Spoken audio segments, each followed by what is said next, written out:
happen. Later, north to Alberta. Kerwin wants to ring a few up today, and he's got the people. Eric is awesome. He's all league and all purpose. The defense is deadly. Pless and company will answer the challenge today. Danny hopes to work some playoff magic. Remember last year? Corey does. Watch for some inspired play from the Catalyst. And if the defense denies, watch for a great one. The last time I was this excited was that magic Christmas morning when I got my first Barbie.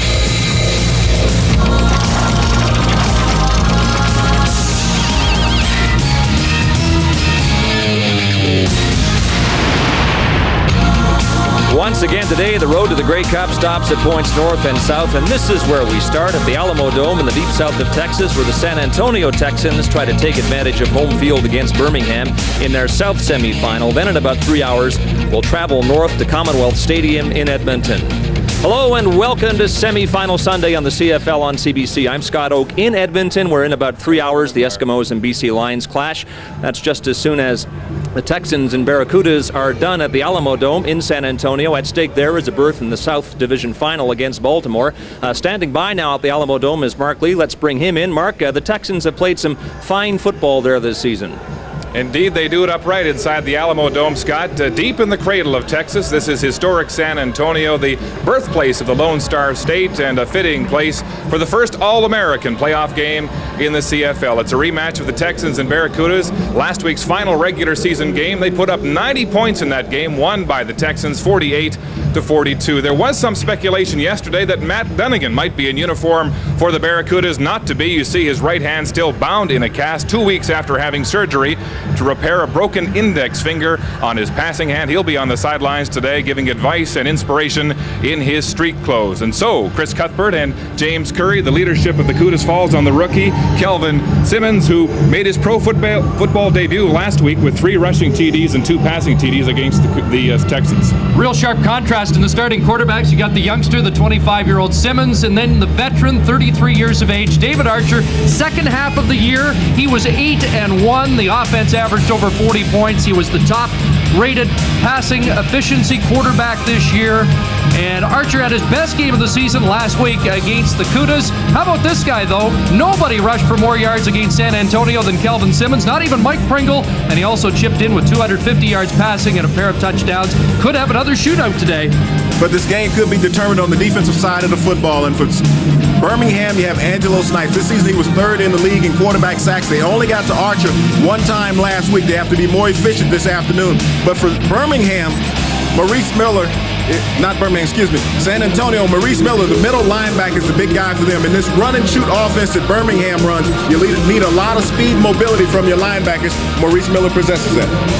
These two teams split their regular season games. Care to call this one, James? No, I'm not a betting man.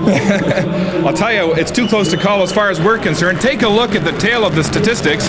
In virtually every category, right on down the list, they are dead even, so it's a pick-em, and we dare say you won't need any salsa to spice up this one. Let's go back to Scott Oak in Calgary.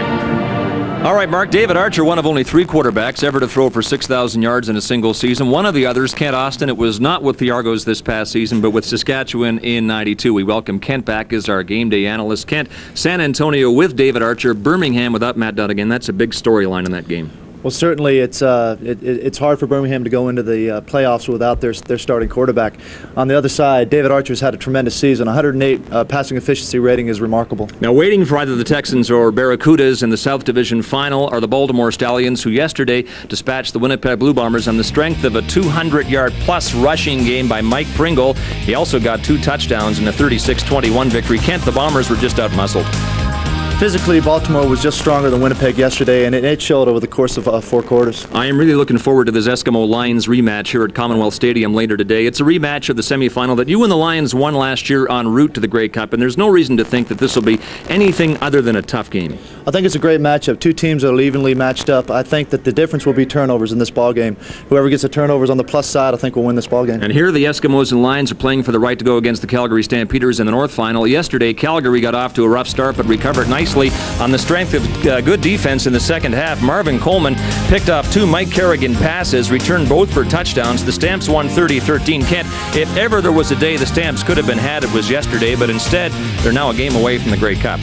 6 turnovers in one ball game. I don't think I've ever seen with a Calgary team in the last 4 or 5 years, and I don't think you're going to see it again in the playoffs. So certainly Hamilton's chance came in and went yesterday. All right, Kent, we'll check in with you throughout the day. And coming up at halftime on our Chrysler Canada halftime report today, we'll set the stage for the North semifinal here in Edmonton. Danny McManus dreams of a miracle like one of the ones he pulled off in the playoffs last year for the BC Lions en route to the Cup.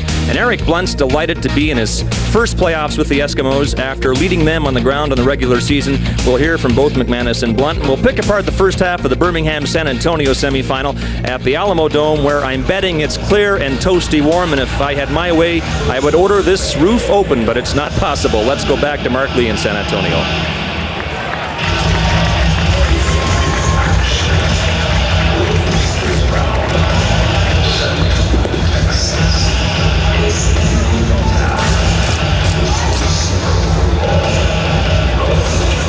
Well, Scott, it's high noon in Texas, a shootout last week, and whichever team is left standing after 60 minutes today will move on to Baltimore.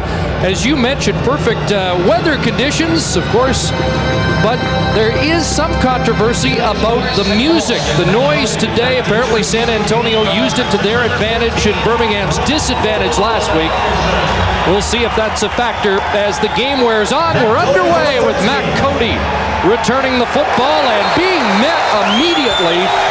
Great downfield hustle by Heath Sherman, just a 14-yard kickoff return for the Barracudas. And there is the youngster, Kelvin Simmons, only his second pro start. He was cut by this team earlier this year, but now the trigger man in the run and shoot, which was the second best passing offense in the league this year. He's an Alabama phenom. He led his high school team to the all-state title, went on to Alabama, was ruled academically ineligible, so he moved on to Troy State, where he had a great Division II career, and now the promise of being a great CFL quarterback.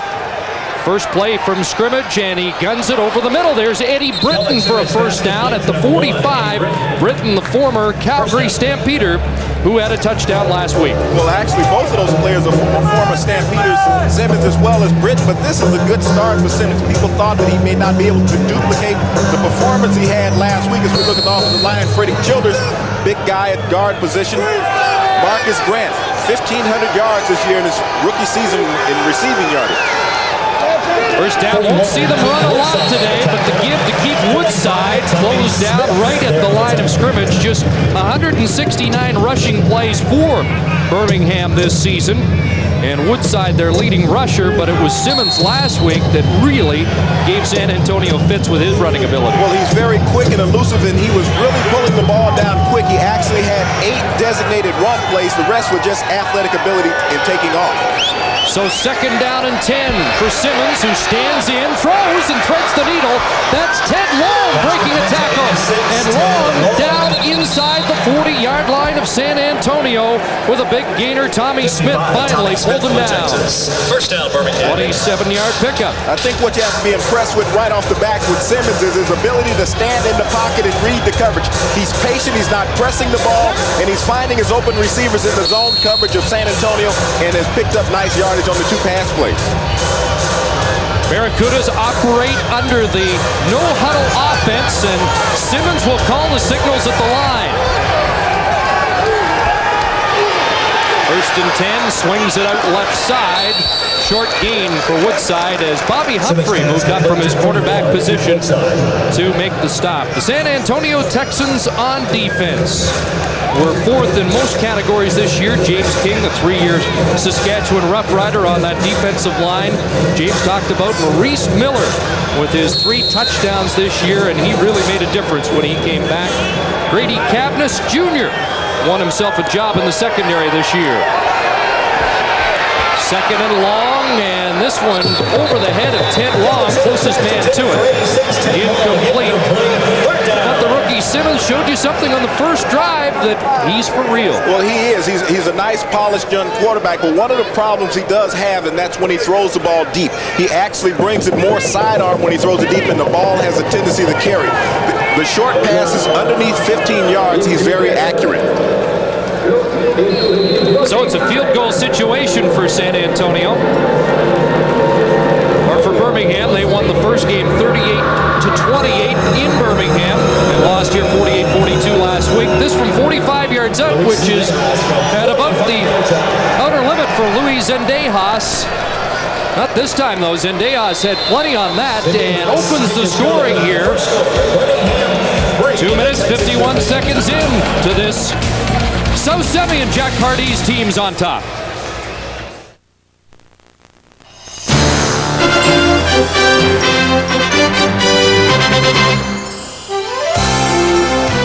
The CFL on CBC.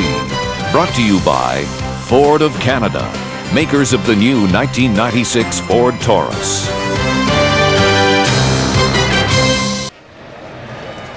We're at the Alamo Dome in San Antonio, Texas. The first ever All-American playoff game in the CFL. There's Jack Pardee, 18 years as a head coach. He was the NFL Coach of the Year in '93. And before taking the job in Birmingham, he called this man, Case Stevenson, for counsel. Stevenson gave the league a ringing endorsement, and now they're facing each other opposite sides of the field today in the first ever U.S. playoff game in the Canadian Football League. Barracudas with a 3-0 lead, and Zendejas has it on the tee. Set to kick it off to Marcus Gates or Kenny Wilhite, and Gates had a 93-yard kickoff return against Birmingham last week, so they go to Wilhite, and we've seen good kick coverage at either end of the field. Well, one of the big pluses for San Antonio this year has been their great kick return teams. The average field position has been up close to the 50-yard line, and this is not a place where they're accustomed to starting drives, so David Archer is really going to have to work in his initial series. Mentioned the highest rated quarterback in passing efficiency this year, and he led the second most explosive offense. They scored 1 point less than the Calgary Stampeders on the season. And Archer particularly effective in the second half of the year. He was bothered by a hamstring problem in the first half. And the give to Mike Saunders, the former Saskatchewan Roughrider. Good pursuit, though, by the Birmingham defense. It's a quick defense, and that's Mark Ledbetter, who once played for San Antonio in the World League. Well, this defense is much like the one we saw yesterday in Baltimore. The offensive set, Mike Kislak, a 3-year man and the top offensive lineman. In fact, Archer says this is the best offensive line he's ever played behind. Mike Saunders will be a key man in the offensive attack, both running and catching the football this afternoon. 2nd down and 6, and Archer has Mark Stock in the flat, and Stock will have a first down at the 42-yard line. Eddie Davis, who did not play last week because of an ankle problem, makes the tackle. Well, the defense for Birmingham this afternoon is one of those defenses that's built on speed also. This is the defense that starts 7 defensive backs also. They play a couple in the linebacker position.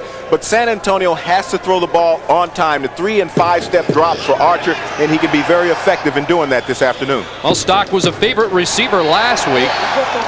5 catches, 120 yards, and now they go to Dave Gamble, and he has it at the 47. That's a gain of 6. Gamble, the only receiver back in the set this year for David Archer from a year ago. They had a complete overhaul of their receiving core, and Archer feels he's got a lot better weapons this season. Here's the defense for the Barracudas. Some familiar names. Angelo Snipes, the sniper and All-Canadian, and he was 3rd in the league in sacks. Shante Peoples was 4th. And at linebacker, watch Jimmy Reed is 5'8", 196 pounds, and he's playing middle linebacker. That one was on the carpet. Joe Kralik incomplete on 2nd and 6, and it'll be 3rd down. Well, that time Archer trying to throw the slip screen and just threw the ball short, threw it in the ground, but excellent defense by Birmingham, hustling over and getting there just in case it had been caught. They would have stopped him short of the first down. And so Todd Jordan comes on. And Anthony Drawhorn has dropped deep for the Barracudas. Birmingham not particularly effective this year in punt or kick returns. And their longest punt return this season has been 33 yards. Not a great snap. And the bouncing snap fielded by Jordan, not a long kick. Drawhorn fields it, and he'll get the 5-yard, no yards penalty. Flag down. Just a 35-yard kick, a 2-yard return by Drawhorn. Birmingham and San Antonio in the first of a doubleheader this afternoon, and this should be a great one. The defending Grey Cup champions go back into Edmonton where they started their Grey Cup role a year ago. Well, that's going to be an outstanding game, BC at Edmonton this afternoon, and you know those guys up in Edmonton are going to be fired up after losing that heartbreaker on that Gordon interception at the last moment when it looked like they were going to have the game-clinching touchdown. Kelvin Simmons starts his second series as quarterback. Mentioned he was in the Calgary Stampeders camp, and he was beaten out for the third-string job last year by Jeff Garcia. Simmons delivers it high, and it's picked up. That's Grady Cavness with the interception. And Cavness following the blockers, and it's Kelvin Simmons in on the tackle. But this game just 5 minutes, 45 seconds old, and Cavness has the first big play, an interception, and a 35-yard return. Well, that's Simmons' first interception that he's thrown. Last week he didn't have a turnover, but the ball goes right through his receiver's hands. But one of the things, he throws sidearm, and the nose gets up on the ball, and it carries. But great defense by Cavness, and he had a caravan in front of him, and he got down to this 14-yard line. The intended receiver was Dilius Morris, but Cavness hauls it in. He had 3 interceptions during the regular season, including one against the Birmingham Barracudas. So first down for Archer. And the Texans inside the 15, and the give right up the middle to Mike Saunders, their leading rusher. And he's finally brought down at the 7. Saunders with over 1,000 yards this season and rushing once again. This is where you gauge good football teams. When you get a defensive turnover and you give your offense great field position, they have to be able to capitalize and put points on the scoreboard. San Antonio is in a prime position right now to get the first major of the game if they can. It's going to put a lot of pressure on Simmons as the game wears on. Second down and 4. And this time Heath Sherman pounding near the goal line. Texans are signaling touchdown, but the officials have yet not giving the signal. And it'll be first and goal at the 1. Big Heath Sherman, the former Philadelphia Eagle, who joined this team when Troy Mills went down. Well, just straight power running up front, but that's one of the pluses for San Antonio is that this offensive line has been intact most of the season. Right in the middle, those 3 big horses, Kislak, Este, and Muhlenberg, have been there all year long, and they've really rounded out into an excellent offensive front. So first and goal for the Texans. Third best rushing team in the CFL. Sherman the setback, but Archer will keep, and David Archer should be in for the score, and now the touchdown signal given.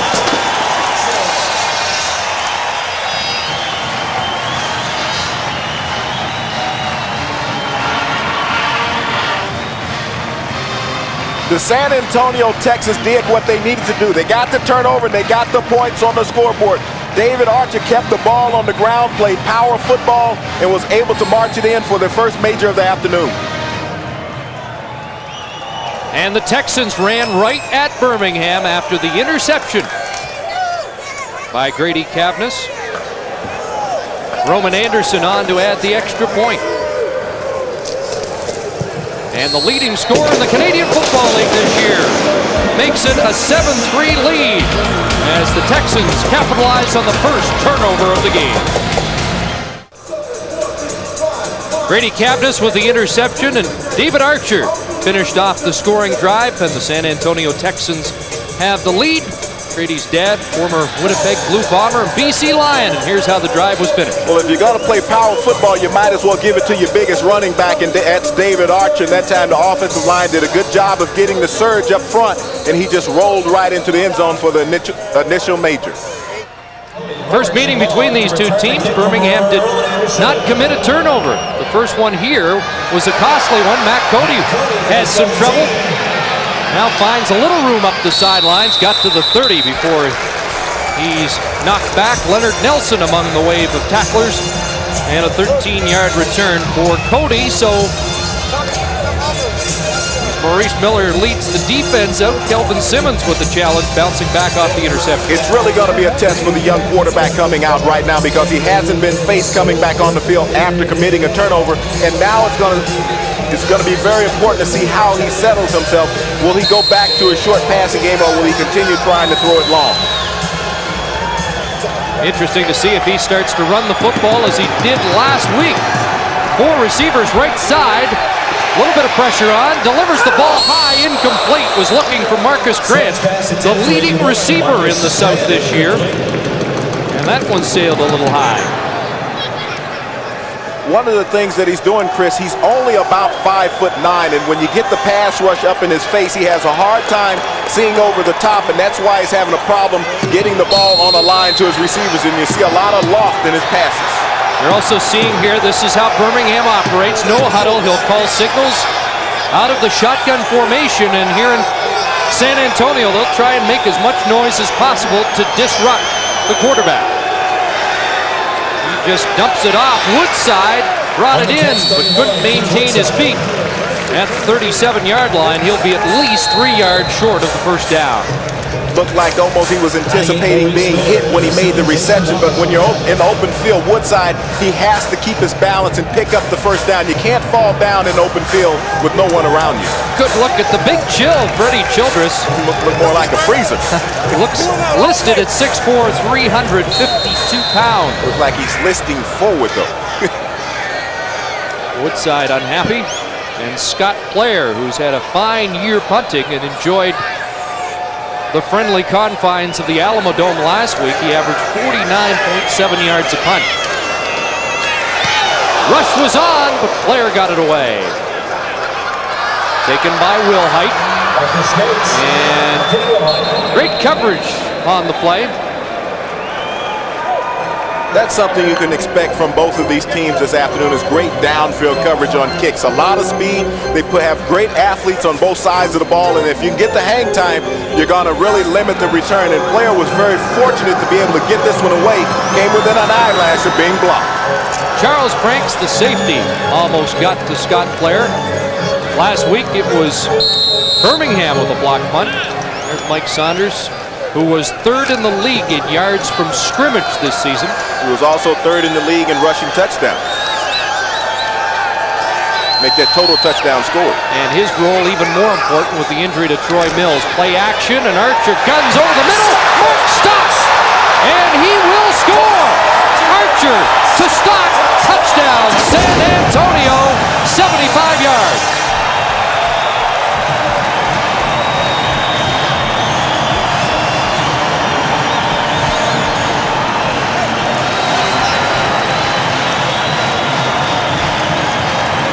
The big play offensively that San Antonio was looking for. They caught him sleeping in the zone. Stock was able to hit the seam, the post route. Archer put it on the money. He was off to the races. Touchdown, San Antonio. The Texas Tech band is here, and the former sprinter from VMI scores the touchdown. San Antonio without a 1,000-yard receiver this year, but Stock was close. 949 yards and 75 more on that play. And Roman Anderson back in for the extra point. And with 5:41 to go in the first quarter, David Archer has an early hot hand, 3 for 4, 92 yards. He scored 1 and passed for 1, and it's 14-3 Texans.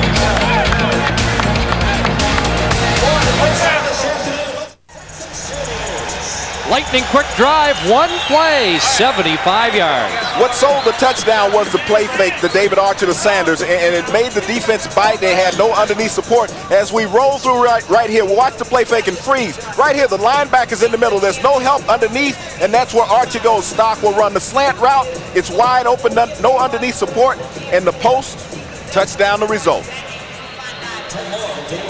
That was a big key last week for San Antonio. 278 yards receiving for the 2 inside men, Stock and Hess, and they're off and running again. Here's Matt Cody. And again, pretty tough sledding down there. Brett Besh leading the tacklers, and a 17-yard kickoff return. And suddenly, the rookie Kelvin Simmons finds himself 11 points down, and we haven't played 10 minutes. Well, you get a look at his eyes right there. He doesn't have the confidence now that he started the game with. He's a little more nervous at this point because he's had the crucial turnovers. He hasn't been able to generate any more first downs, and now the pressure's on his back, trailing 14-3. The offensive coordinator, John Jenkins. Real University of Houston connection here. He was a head coach at Houston, so was Jack Pardee, where they operated the run and shoot. Marcus Grant, a receiver there, so was Jason Phillips.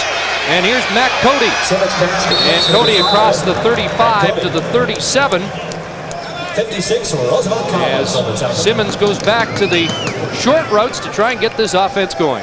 Well, that's what he has to do. The short passes are very safe and comfortable passes for him. As you see Simmons here being blocked, but he's able to ward off the blocker and make the tackle on the receiver. But Jason Simmons right now, this is the most critical point of the game for him, is that Kelvin Simmons, is that he has to complete some passes in sequence.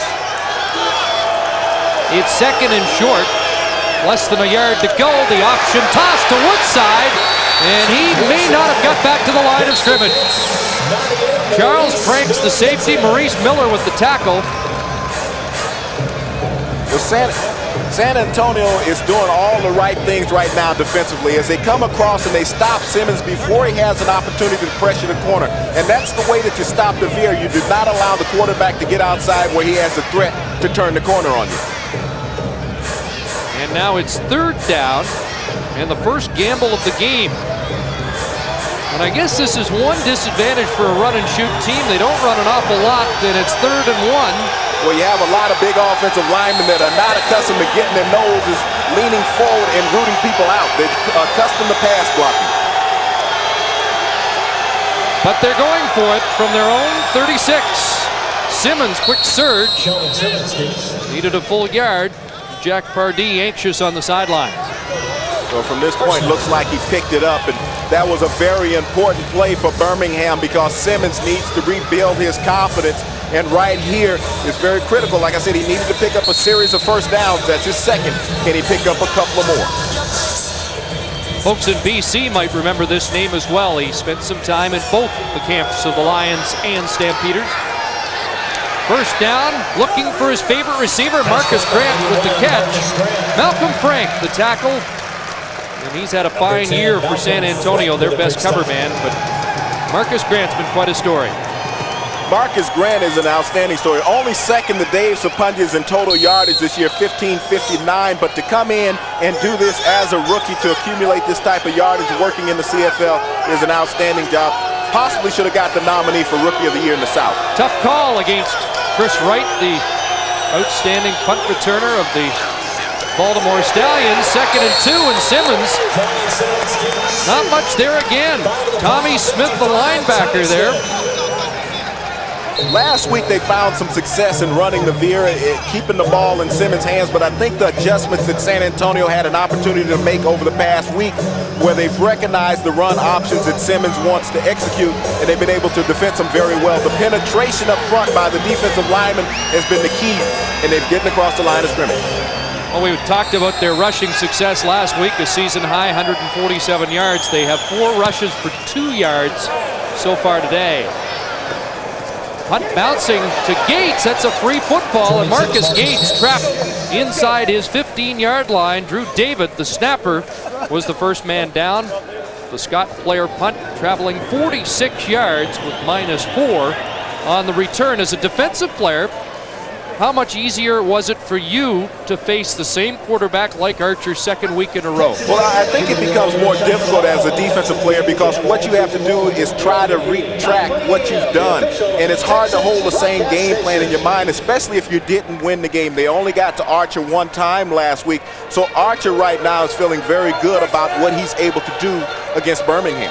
Joe Kralik was their top receiver before he went down with a separated shoulder. Here's Saunders trying the right side. Saunders up to the 17.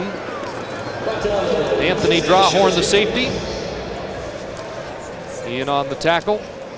Well, Mike Saunders is a very interesting aspect of this San Antonio offense. Last year when he was in Saskatchewan, he was very integral in getting them into the playoffs. They were 11-7 with him in the backfield, and basically a turnabout coming to San Antonio this year. They were 12-6 with Mike Saunders in the backfield, and his numbers are pretty parallel. 1,000-yard rushing, over 600 yards in receiving.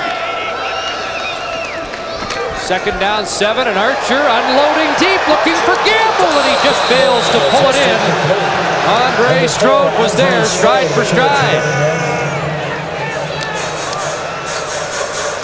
Well, that was a pretty pass by David Archer. He had the time by his offensive line, but Strode with the excellent coverage, inside out, and as a defensive back, that's where you like to have a receiver on your outside shoulder, and that time he was able to get the left arm in and bat it away, but you have to take your hat off of Strode for coverage on that play. Strode with 7 interceptions to lead Birmingham during the regular season. Under 2 minutes left, first quarter, here in San Antonio, where the hometown Texans have a 14-3 lead. Todd Jordan, the punter. And there's Drawhorn on the San Antonio side of half, and he spun off one tackle, finally brought down at the 40-yard line. So terrific field position for Birmingham after just a 34-yard punt. The kicking game is so important in the CFL. Marcus Grant coming back on the field in his rookie year, having outstanding yardage and receptions, for this season. Now, this is the point where he has to take over. He's their go-to guy on offense. Simmons has to find a way to get him the ball consistently and try to get a touchdown on the scoreboard. Former All-American at Houston, where they employed that run and shoot. And Simmons with great field position has a completion down at the 30-yard line. That's a first down. Matt Cody with the reception. When you don't put pressure in Simmons' face, you give him the clear throwing lane. And he's a short quarterback, and when San Antonio was having success defensively, they were blitzing. They were sending 5 and 6 defenders, getting up in his face. Now they're only rushing 3 and 4. Final minute of the first quarter, and Birmingham trying to close that 11-point Texan lead. First down, Simmons over the middle. There's a completion, and Eddie Britton has his second catch of the afternoon. Bobby Humphrey in coverage. Jack Pardee encouraged by the looks of this drive. That was an excellent throw by Simmons, but the time given by his offensive line in the clear passing lane, there's no obstruction in his vision right there, so he can throw that strike on that post route and pick up the first down. This run and shoot offense, over 6,000 yards passing this year, 41 passing touchdowns, second only to the Stampeders. This is where you like for your young quarterback to run with the football in this area on the field. Fakes once, has an open receiver, and almost picked off as the safety, Charles Franks, closed ground in a hurry. Looked like Britton was open. Excellent job by Franks. Simmons has to put some mustard on that football. He got to get it there in a hurry. He tried to lob that one in. Franks broke on the ball. He should have picked this one off. He got one hand on it, and he batted it up, but almost came up with the big interception that would have really killed Birmingham at that point. Well, they called San Antonio's defense the bounty hunters. Since mid-season, they've really started to make a lot of turnovers. Here's Ted Long on that little inside toss, and he's down at the 10 and will be 3 yards short of the first down. George Bethune bringing Long to the turf. The shovel pass inside, and this is a situation where Birmingham is not going to gamble, but it might not be a bad choice to do it, but they're going to send the field goal team on. But excellent job defensively by San Antonio. They bend, but they don't break. After starting at the Texan 40-yard line, the San Antonio defense will take this as a big plus. This is an interesting point. Zendejas and Anderson, both kickers in this game, at one point led the NCAA in scoring while they were in college. All-time leading scorers. Zendejas earlier, and Anderson now the present-day all-time leading scorer. Zendejas has his second field goal of the game on the final play of the first quarter here in San Antonio. And after 15 minutes of football, the San Antonio Texans, on a touchdown by David Archer and a touchdown pass to Mark Stock, have a 14-6 lead.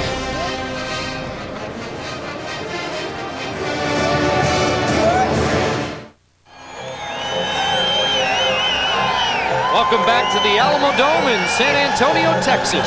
First ever All-American CFL playoff game. Last time Jack Bardee had his team play the same club in the first round of the playoffs as they faced in the last regular season game. Remember, Houston and Buffalo. Well, Jack doesn't want to remember. He just as soon forget. No, his run and shoot ran away in the second half, and the rest was NFL history. Had a 35-3 lead and lost 41-38 in overtime. Frank Wright's coming out party. Here's Marcus Gates, the speedy kick returner. Flag goes down, and finally Birmingham strings it across, and the ball came loose, but rolled out of bounds, untouched by the Cudas. All that running and just a 3-yard return for Gates. You want to get a face mask to add a few yards on with it. James, we talked about how close statistically these two teams were at the outset, and the passing yardage just about even, but that turnover was a key factor, and that's why San Antonio's in the lead. Well, the passing yardage for Birmingham has been within the 35-yard lines. As we see right here, the ball is punched out at the end. That's a very headsy play by Gamble right there as he's making the tackle, but the ball gets out of bounds before one of the Birmingham players can get a hand on it. But face mask is the call. Andre Strode called, and they march it up 15 yards to the 34. Well, Birmingham's game plan in the rematch against Archer this week was to get more heat on the big quarterback from Snipes and Peoples, number 3 and 4 in rushing the passer this year, and a quick hitter out to Saunders. Stopped by Mike James. Jimmy Reed blitzing on Archer that time. Well, they only sacked Archer one time last week when they met, but they beat him up. They hit him several times, kept him on the ground. This last pass, he took another hit, but Archer has to get rid of the ball quick, because if he can get rid of the ball quick, he can keep Birmingham off balance all afternoon. How about Jimmy Reed, number 39, 5'8", 196 pounds. He's like the Pinball Clements of CFL linebackers. Well, you can actually hide him out there because he can get behind someone you've never seen. Here he comes again. Archer stood in there and delivers the ball high for Kralik. Incomplete. So it'll bring up 3rd down, as that time they did turn the heat up on Archer. Well, that's what you have to do. You have to blitz David Archer, because if you give him the time and he has these receivers running down the field, he'll find them open all day, and the pressure forces him to throw the ball high, and now the punting team is on. Good coverage by Fernando Thomas on the intended receiver, Joe Kralik. This is where, if you're Birmingham, you might want to try to put your block on, because you need to come up with a big play. They haven't done anything. Simmons is struggling. He's moving the ball, but he's struggling. Got one last week against Todd Jordan. There you go, baby. Good kick by Jordan. And Drawhorn over the 35. And Tom Gerhardt pins him there. 47-yard punt and a 12-yard return for Anthony Drawhorn. Todd Jordan, not only the punter, but the number 3 quarterback, if needed. Well, you look at Simmons coming on the field. Last week he averaged 8 yards a rush, and maybe it's time for him to start running the ball, because his passing game is good, but once he starts running the ball, that's where you can really keep a defense off balance. And if he's just going to sit in the pocket, they're content to bring the heat that way. And watching the game film from last week, it was reminiscent of Condredge Holloway, his ability to run out of the run and shoot. Number 7 in Toronto. Long over the middle. And he has a catch to the 46.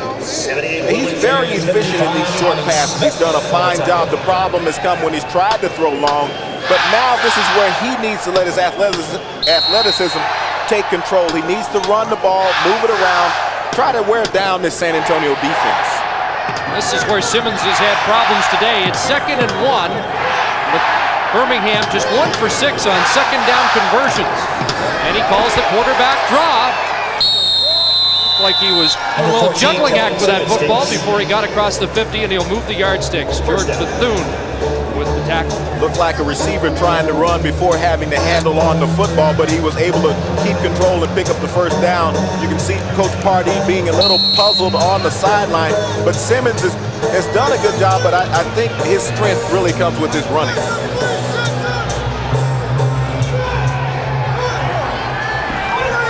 First down for the Barracudas and an open receiver over the middle. Charles Franks with the stop, but that's a catch for Dilius Morris. San Antonio is playing a lot of zone defense, and Simmons, without the big heat up front, is picking apart the underneath part of this coverage. And so they're going to have to go a little more on the man side if they're going to keep the pressure on Simmons. Ball at the San Antonio 46 and a first down for the Barracudas, who trail by 8. Out in the flat, and that's complete for Marcus Grant. Malcolm Frank in coverage on that far corner. Grant, an All-American out of Houston, who came out after his junior year, but it wasn't a wise decision. Was not drafted that season and was out of football last season driving a bus in Dallas. But boy, when he returned, they found a spot for him in this Birmingham offense. Well, Franks does a wonderful job in jumping this route, but the thing about it, he's able to keep his feet and make the tackle. Normally when a defensive back gambles like that and he misses the ball, that's 6 points. But that time he was able to maintain his balance and push him out of bounds. You talked about Long, make that Grant coming out of college and coming out early. Also, Klingler, the backup quarterback for San Antonio, came out his junior year also, and he wasn't drafted. Did a couple of stints in the CFL, one try in the Saskatchewan camp, didn't stick, found a home here in Birmingham. Okay, George. So it is a first down, and now you can hear the fans starting to make noise again, trying to disrupt the play calling of Simmons out of the shotgun. Good protection, and another completion to Matt Cody over the middle. As you're saying, James, they're working that inside. The underneath zone, because the linebackers are not getting the drops. What they become is leery of Simmons running. When he ran the quarterback draw, he pulled closer to San Antonio linebackers, and when you do that, it leaves the middle undercovered. And if you're running those curl routes, they're going to be wide open, and Simmons has found those routes quite comfortable for him to look for. Matt Cody, a former member of the Blue Bombers. Now Simmons throws back, and Morris, but great pursuit this time by the Texans defense. They'll drop him for a loss of close to 5. Grady Cavness was there. Sometimes you have to wonder, when you're doing something and you're having a lot of success, why do you want to come up with a trick play? And that's basically what that is, the throwback screen to the far side of the field. Simmons has problems throwing the ball long, but he has a great touch when he's throwing over the middle. Cost himself 5 yards on that play. So second down, close to 15 yards. Lots of time for Simmons, and now down he goes. No one was open. And after the play, Roosevelt Patterson knocked one of the Texan defenders down and will draw the flag, and he's upset. Well, he's claiming that he got his face mask grabbed when he was going around, but Simmons had a lot of time. He just couldn't find an open receiver, and Bethune came and tackled him high, and Patterson got grabbed in the face mask. But downfield, you'll see a little contact, and that's what the players were crying about. You're not allowed to chuck a receiver outside of that 5-yard zone. Franks got away with one. The sack goes to George Bethune, and George Black with the call. Penalty coming after the play, and back to the 50-yard line it goes, out of field goal range. So a costly penalty. Well, that's really costly right there, that penalty, because you don't want to take the points off the scoreboard. In the way that Zendejas has been kicking, that was well within his range, and they could have used another 3 points on the scoreboard. Number 12, Scott Player. You'll get a shot right here of the penalty. Take some exception after the sack is down, and Patterson just clubs him when he's standing over the pile, and the official's right on top of it. I think Simmons felt he was the victim of a face mask. Marcus Gates can't get away from Clisby. And San Antonio has the football on the 14-yard line when we return to the Alamo Dome in San Antonio, Texas. There's a guy who would love to be directing traffic out on the field today. Matt Dunnigan, the broken knuckle against the Edmonton Eskimos 3 weeks ago. He led the CFL in passing yardage this year. In fact, it was Dunnigan's best year ever. 4,910 yards of passing yardage on the season. Led the CFL in touchdowns with 34. but not available today and won't be able to throw the football again till January. Well, you know, even talking about Birmingham as a team, they set a record this year for pass attempts by one team in a single season. And Matt Dunnigan was the leader of that. But, you know, when you lose a quarterback like Matt Dunnigan, and he's had a history of injuries, it really hurt his team when it came down the playoff stretch. And Jack Pardee went with David Klingler as Jimmy Klingler, younger brother of David Klingler, to in the same family. Dunnigan first, and then has settled on Simmons. But right now, David Archer faced with 2nd down and 6, and he'll gun it over the middle. There's Kralik running into Anthony Drawhorn. The flag is down after the catch by Kralik at the 45. One of the things that Coach Kate Stevens thought coming into this season that he really needed to upgrade his passing team. San Antonio was hit by free agency, as well as there were a couple of players they didn't want to bring back. They didn't go for the big speed guys at the wide receiver position, but they went more for the efficient, crisp pass route runners. And Kralik and Stock have really developed this year into fine receivers for quarterback David Archer. 26-yard pickup there as Archer combines with Joe Kralik.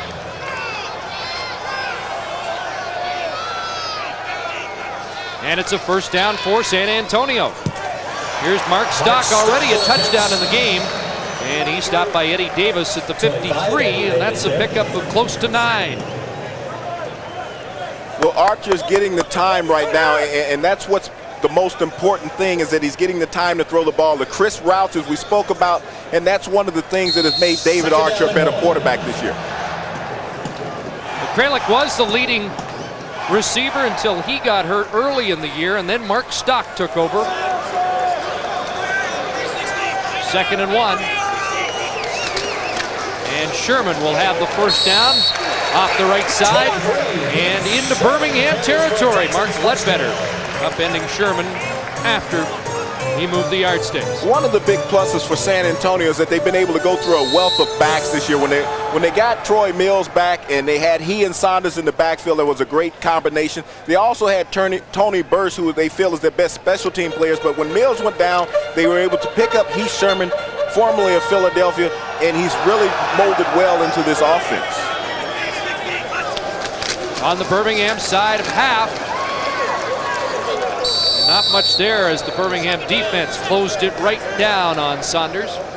32, Mike Saunders. I know talking to David Archer a few days ago, he said that taking Troy Mills out of the offense was like cutting the backfield in half. He feels that Troy Mills, who was hurt against Birmingham in their first meeting, is the best back in the CFL. Well, Troy Mills is an excellent running back. Last year he was a 1,000-yard rusher when this team was in Sacramento, and when he came in and you had he and Saunders together in the backfield, you really could not key on either back, and Saunders sacrificed his own personal statistics and became the fullback, and it was a great balanced tandem. 2nd and 10, and they convert on that completion to Billy Hess down to the 36-yard line. Hess was a key guy last week with 7 catches and 158 yards. That was a season high for San Antonio. Well, Hess did a great job of running off the secondary, coming back to his quarterback. But David Archer right now is just throwing strikes. Last week he had the great game, and they've been 8-1 in their last 9 games since Archer has come back from an injury that he had late in the season and been averaging 40 points a game. But David Archer has only thrown 4 interceptions in the last 9 games and 20 touchdown passes of the regular season. It's not bad. That's why he's the #1 rated quarterback in passing efficiency. 1st and 10, wide open was Kralik in that time. The ball sailed high. Well, one of the things, that's one of the problems with David Archer, that's probably his only knock other than lack of mobility, is that sometimes he'll let the ball sail. Kralik was wide open in the seam, and he just let it float over his head. Got to take your time, get the nose down on the football. Well, Archer has converted 3 consecutive times on this drive in 2nd down situations. Here it's 2nd and 10. At the Birmingham 36. Archer has an open Billy Hess. Hess down the sidelines. Touchdown.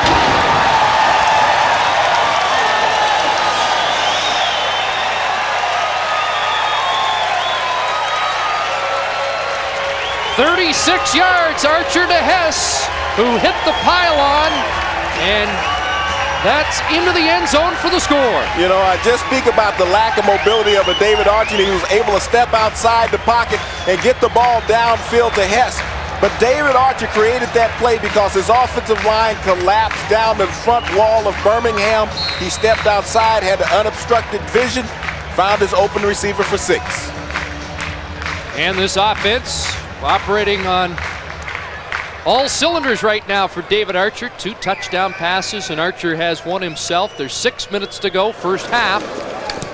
And with the point after from Roman Anderson, it's now a 21-6 lead. And Archer 8 for 12, 184 yards.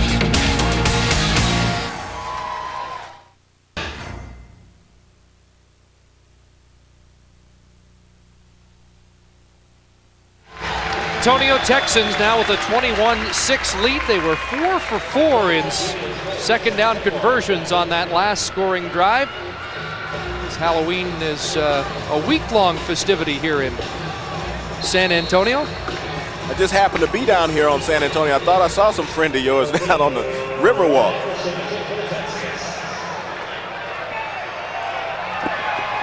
Here's Ted Long on the kickoff return. Got by the first wave of tacklers and is up across the 30-yard line. Archer has had the edge so far in this first half.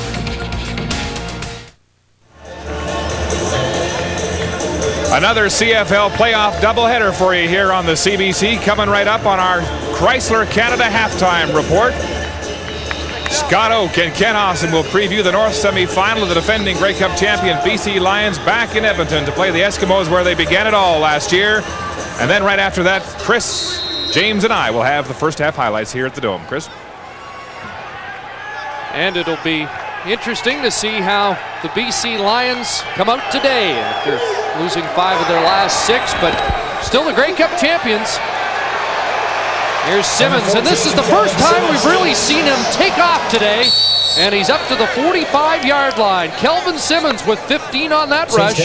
Maurice Miller, the middle linebacker, brought him down. And I actually think this is the strongest part of his game, because once he does this, once he starts running, you really keep your defensive players off balance. Maurice Miller comes up and he really doesn't stand a chance in open field one-on-one against Simmons, but he got some help from the outside, forced him back in. He was able to get in on the tackle, but as long as Simmons is running, San Antonio is going to have problems. There's Maurice Miller, the outstanding player on the Texans last year. First down, little screen pass. And Woodside taken down at the 47. That's a pickup of just a couple. Well, Jason Wallace came up from his halfback position. He's missed the last 2 games with the hamstring injury, but that time he closed on Woodside after he saw him turn the corner and stopped him well short of the first down. There's Jason Wallace back in the lineup this week. He's missed the last 2 with the severe concussion. The Simmons statistics are impressive. He's 15 of 19, 141 yards, but the 1 interception's hurt him. Now guns it over the middle, and he had an open receiver, but couldn't get Ted Long the ball. And he's also hurt on the play, Chris. He was rolled up on his leg, but he had done that once before where he didn't get enough heat on the football when he had an open receiver in the end zone. Once again, Long was open on the post route, and he didn't get the ball to him. You'll see right here on the replay as he's hit, just as he's throwing the ball, and the defender rolls up Long on his leg, and that's a tough call right there. I mean, the quarterback is throwing the ball, the defender really doesn't see that he's delivered it, and he has the foot planted. That was James King who rolled into Williams, Simmons, and it's third down.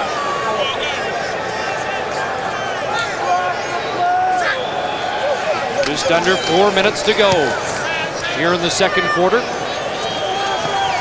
Will Height, the up man, takes it and is driven out of bounds at the 28.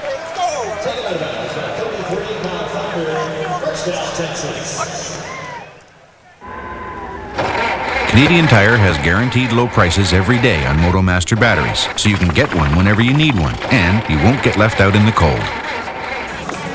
Kelvin Simmons looks Looks like he's okay at the Birmingham bench. This game very much like last week's encounter here at the Alamo Dome. San Antonio took a big early lead, and then Simmons really got untracked in the fourth quarter when they put 24 points on the board. Archer would like to put this one out of reach early. If he can, has Kralik stepping out of bounds at the 36. That's a pickup of 6. You know, one of the things about David Archer, he's been able to stay healthy this year. The San Antonio quarterbacks were only sacked 39 times this season. In their first year in the CFL back in 1993 when they were in Sacramento, the quarterbacks in Sacramento / San Antonio were sacked 78 times. And when your quarterback is taking a beating like that, and he threw for over 6,000 yards that year, but his numbers are down passing yardage this year, but he's also stayed on his feet and stayed healthy this season. Remember Don Southern saying he couldn't believe Archer survived that first year. He's Sherman with the gain off the right side for a first down. Eddie Davis the tackle, but Sherman the big fullback. Out of Texas A&I. Moves the yardsticks, and the 3-minute warning given to both benches here. First half in Texas. Now, James, David Archer was saying when you play a team back-to-back, you want to do the same things but make it look different. And he said that Kay Stevenson has done a great job this year in the game plans of making that work. Some people starting to suggest that Stevenson is adapting to this game because he was criticized in the early years for not adapting to the CFL game. He has changed in his own subtle way, and you're starting to see it roll off. I mean, he's become more CFL orientated in his pass calling. There's Stock again wide open, and he turns away, dragged down by Fernando Thomas. But Stock, who had a 75-yard touchdown earlier, has another big play. And that's back to the point of what you were talking about, Kay Stevens adapting to the CFL style of game. He would come out and normally run on first down, but now he's willing to air it out on first down and Stock on just a simple fly route as Archer laid it out perfectly, and he had the big reception, gave his team great field position inside the 20. Gain of 48, and again, Stock had a 75-yarder earlier. Angelo Snipes has not been heard of yet today. Only one sack by Birmingham last week, and they haven't been able to rattle Archer this afternoon. Now Sherman pounding his way off the right side. Down to the 9. That's close to another first down. Pickup of 9 for Sherman. When you look at the injuries this year in the running game with Burst and Mills, and this team in the last 9 games has averaged 100 yards a game on the ground, but the key was the block by Saunders, who got out from the fullback position to be the lead blocker for Sherman. Saunders is a 1,000-yard rusher, but he's not afraid to put the hat on a defender and get a block for his teammates. Sherman, a starter for the Eagles in 93, missed 94 with a knee injury, takes the handoff, and he'll have the first down at the 4-yard line. Well, you lose Mills, but then Sherman comes in, and they're still formidable in that backfield. The thing is, what's happening is that the offensive line is coming off the ball nice and crisp. They're getting those initial blocks, and so the second wave of defenders are having to come up and make the tackle. The defensive backs and the outside linebackers having to fold back in, and when you do that, you're going to pick up 6 and 7 yards a crowd. That Birmingham defense built for speed. They're a little light in the pocket now. Not financially, but they're a little light in the pocket weight-wise. Speaking of which, whoever wins here, whoever loses will be a little lighter in the pocket. Saunders, left side, touchdown! Mike Saunders!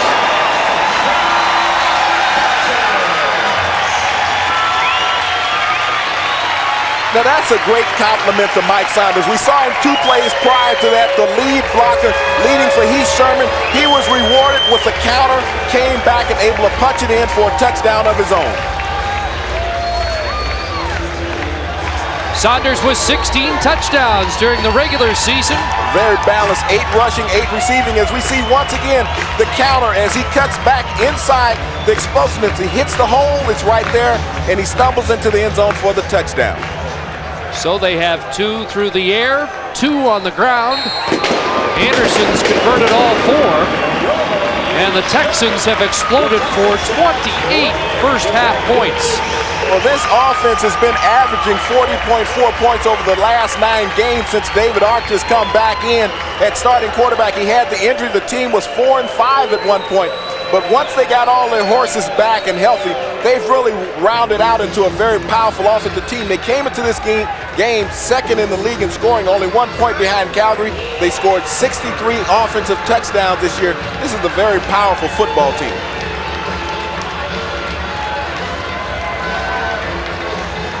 Angelo Snipes, the big sack man, third in the league this year, came in underneath submarining. Saunders saw where he was and just skated right outside for the touchdown. Fans enjoying this as Archer and teammates have really made a statement in this first half that they're intent on heading to Baltimore next week for the South Final. A 22-point lead. Well, you know, in the 2 regular season games versus Birmingham, you really have to like David Archer's numbers. He was 44 for 72, 767 yards, 3 touchdowns, and no interceptions. And that's what he's done this afternoon. He has not thrown any interceptions, but he's put the touchdowns on the scoreboard. Ted Long with a flag down. Brought to the turf at the 31. Flag down. Oscar Giles, Brett Besh in on the stop. New Big Gloves is proud to be a sponsor of the 1995 CFL playoffs. Return will be called back on the penalty. You know, I'm seeing something right now that I saw with Winnipeg yesterday. Players coming on the field relatively flat, being down in the first half. This is the game for all the marbles. Birmingham number 48, first down. Because if you lose today, you don't play next week. And Birmingham needs to have a little more intensity in their step. They're coming on the field. They look awful flat, non-motivated. The motivation is you need to get some points on the scoreboard. Kelvin Simmons said he considers his mom his head coach. He confers with her a lot, and he may have to call home soon if they can't get this offense going. Get her on that sideline phone. Here's a pass picked up. Jason Wallace down at the 5. And taken into the Texas Tech band. But the Bounty Hunters have come up with 2 picks in this first half as the Texans are looking for the knockout punch early. A 29-yard return by Jason Wallace. His 5th interception of the year. Had 4 in the regular season, but he jumped the route. The ball has a tendency to hang when Simmons is throwing the ball deep. He has to come with the sidearm delivery. Doesn't have as much velocity on the football, but Wallace being back in the lineup, missed 2 games with a hamstring injury, had a great break on the football.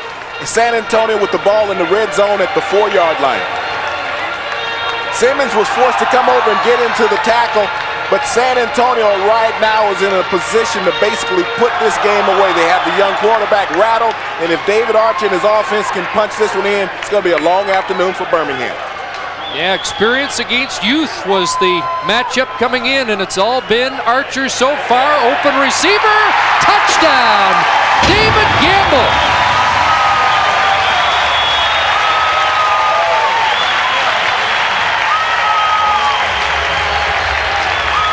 And once again, the play fake. The running game for San Antonio this afternoon has been so effective is that the play fake, when you fake the handoff to the running back and you go right there to Sherman, you freeze the linebackers. And the safety Drawhorn was at the line of scrimmage. He bit on the play, touchdown the result. Well, David Archer told us earlier in the week that it won't be a shootout this time. He didn't think the offenses could put as many points on the board, but they have struck for 5 touchdowns, 35 first half points, mind you. The defense is chipped in by setting up 2 of them with interceptions. But you know what happens is that they're able to capitalize on turnovers, and that's an efficient offense. When your defense gives you the ball in great field position, you have to go out and put the touchdown on the board. San Antonio has done it twice here in the first half. Well, Jack Pardee on the sidelines, and you wonder if he has to consider a quarterbacking change in the second half just to change the momentum. Well, the insertion of Simmons last week, they felt that the mobility with the speed of the San Antonio defense, he would be able to offset that, which he did. But in the back-to-back match, they prepared very well this week for the young quarterback. They're able to make the defensive adjustments. They understood what his capabilities were this week. As for last week, they didn't, and they've defensed him greatly this game. What Jack Pardee may have said is, listen, guys, I've seen Buffalo come back from way down, 35-3, so we can do it from 35-6. Yeah, but Buffalo wasn't running that run-and-shoot offense at that time, and they had Thurman Thomas in the backfield along with Andre Reed out at wide receiver. But right now, Birmingham is in a huge hole, and they have to find some way to come up with something positive before this first half ends. We have 1:22 to go, but they need to come down and at least salvage a field goal in this drive. Well, he told us earlier in the week we have to make David Archer throw the ball quicker than a week ago, but clearly they have not got any heat on Archer today. He's 11 for 15, 243 yards, 3 touchdowns, and Archer scored one on the ground too. Ted Long's deep, and they just find a little hole up the middle, and that's taken by the big up man, Akaba Delaney, who is a nose tackle, 280 pounds. At least he's listed at that, James. I'm not too sure. Well, I don't know, because the pants don't come up too high, so the waistline is dropped. You know, he's put a lot in the midsection there as of late. But Simmons is coming back. He's trying to say, I'm okay, guys. But I don't know if he's okay. He's been rattled. The young quarterback has been rattled. They've gotten to him. They've really affected him. When you've thrown 2 interceptions in the first half and you've missed a couple of wide open receivers that would have gotten you touchdowns. Cleveland, we see a shot of Jimmy on the sideline there. He's not warming up, so it's Simmons' first half to finish. I'd like to see Simmons take off with it. He calls his number here, the quarterback draw, and gets to the 53, gain of 7. Well, the safest bet for him is to keep the ball in his hands on every play. You know they're going to stay back in the prevent defense as we get a shot of that running play, and Smith, the linebacker, coming up, making the tackle on Simmons, because if they're going to stay back and prevent, just run and pick up 7 and 8 yards every time. 2nd and 3. Approaching the final minute, first half. And this one's picked off. That's Tommy Smith with the 3rd interception of this first half, and San Antonio will get to go on offense again. As I spoke about it, the safest place for the ball to be was in Simmons' hands, and that time Calvin Simmons went to the well again. Tommy Smith made him pay. As long as he's going to run the ball, it's safe. He's been putting the ball in the air, and he's not getting a lot on his passes. The ball is just floating out, but great zone coverage by Smith, jumping the flat route, taking the ball down to the 35. San Antonio can go for the knockout punch right here in the first half. Tommy Smith, the former Washington Husky. He was very husky on that play, too. And Simmons, there's Smith, who was the leading tackler on this team till he went down and missed 5 with a knee injury. Well, let's see if they go for the juggler here. Hitch pass to Kralik, and Kralik has room down the sidelines. Out of bounds inside the 10. I'll go for your terminology. Archer's looking for the hat trick? Yeah. 26 yards there. Well, Kralik, you know, the comeback, this receiving core is really rounded out, but the key is look at the blockers out in front. You got Sherman, you got Saunders, you got Kiesler getting out there, getting the blocks for Kralik, and that's the key, is that you have players hustling. And if the rest of the offensive players are going to hustle, it makes it so easy for your receivers. 26 yards for Kralik. It's 1st and goal from the 9.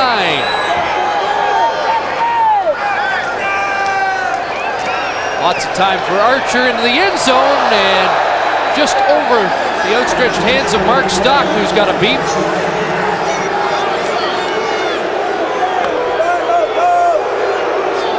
I don't know if that ball was catchable. So, you know, he can sit there and complain about it. Go back to the huddle. You have 35 points on the scoreboard. Go back, regroup, just come out and make a play. But you'll see this ball at the end.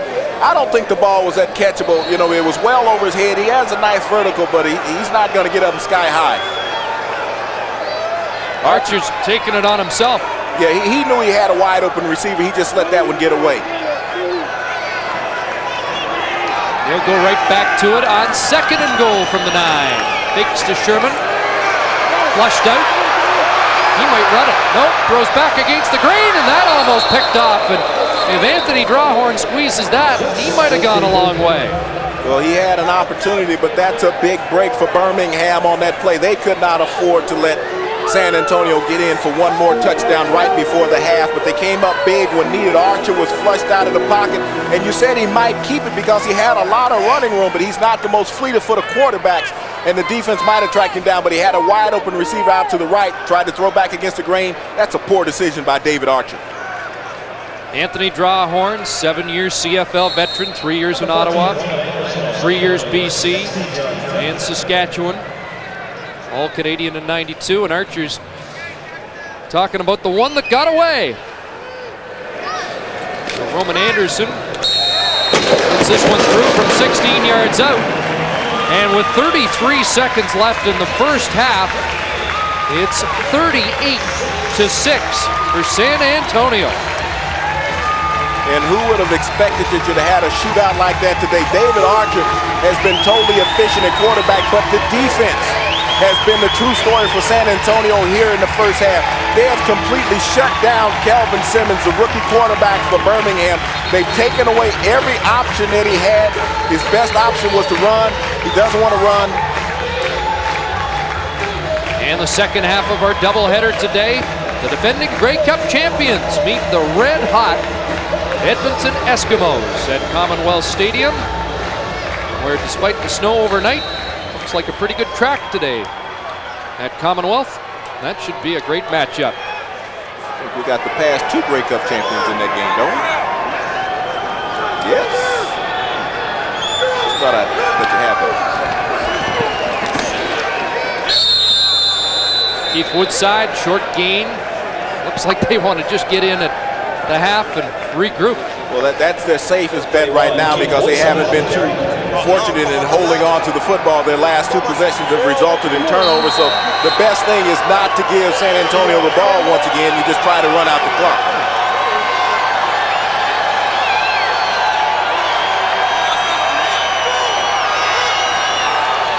Second down, and Simmons will carry, and he's stopped right at the 40, just a couple of yards, and Tommy Smith with the tackle. San Antonio's going to take their time out, so they feel they have just a little more gas left in the tank. Well, close to a record-breaking quarter for San Antonio. They're the record holders, the Stampeders with 28 points in '91 and the record in 1979, but Texans with a big second quarter. Yeah, but that 29 points still didn't get them to the Grey Cup. Edmonton once again. And those 2 teams will match up later on this afternoon at Commonwealth. Boy, I feel like I'm working with Dan Kepley again. I'm getting all this Eskimo stuff. Excuse me. He told me to throw that in. Third down punting situation for Scott Player. And they almost got to that punt. Kenny Wilhite spins away from the first group and runs right into Mike James. 48, Mike James on the tackle. A couple of yards on that hard-fought punt return, and the Temper short now. There were some hard feelings after the first meeting of the year between these 2 teams.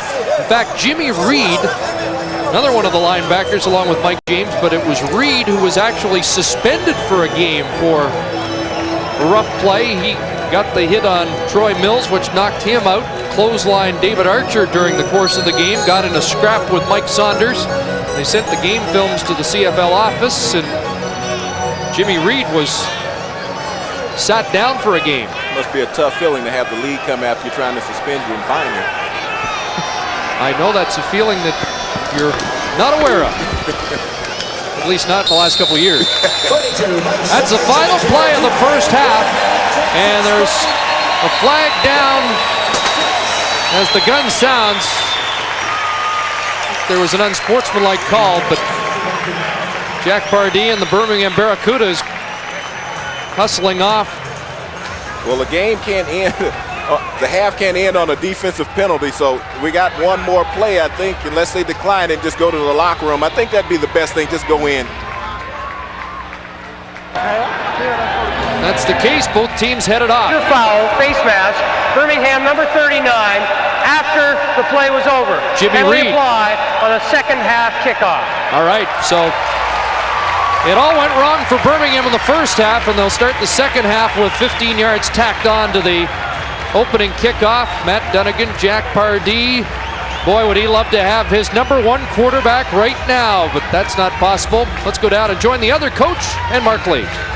Thank you, Chris. Kay Stevenson standing by the sidelines just before heading to the locker room. Coach Stevenson, you told us earlier in the week that Kelvin Simmons maybe took you by surprise in his first start last week. You look well prepared today. Well, we're doing a much better job, and certainly he's such a good athlete that he did take us by surprise, but I think we're playing him pretty well. We're ready today. What do you tell your guys at the locker room at the half? You're up 38-6. It's almost a foregone conclusion at this point. No, it's not. In a Canadian Football League game, as you know, if we had a 50-point lead with 3 minutes left, I'd still be worried. So anything can happen, especially with an explosive football team like that. So we got to come out and play one heck of a second half, because we've given up a lot of points in the second half. Can't do it today. All right, Kay, thanks for your time. We'll see you in the second half. David Archer with 3 touchdown passes through the air and 1 on the ground. His team holds a huge lead, 38-6 over the Cudas at the half.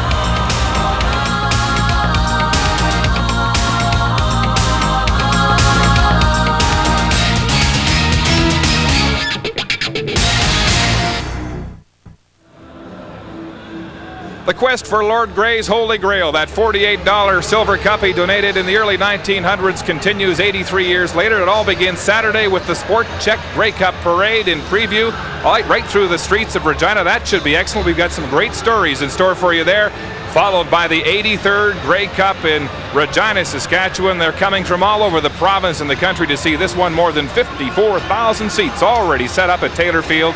It'll be cold, but the atmosphere will be warm, and we're about set for the second half kickoff to see what the Cudas might have in store for their comeback. Here's Chris and James.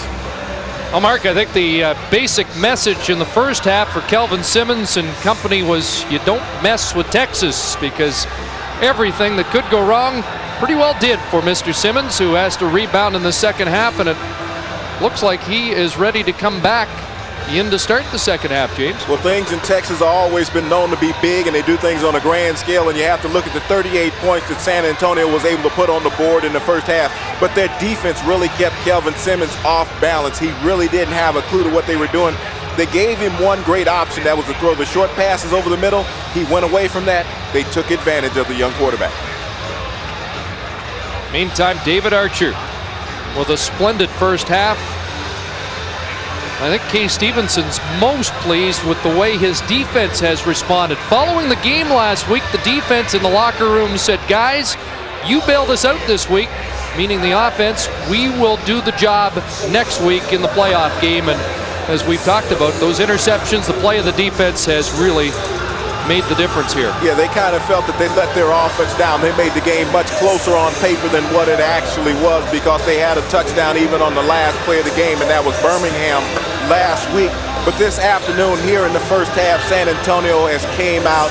They've retooled their defense. They understood the challenge that Birmingham was going to offer this afternoon, and they've been able to meet that challenge thus far.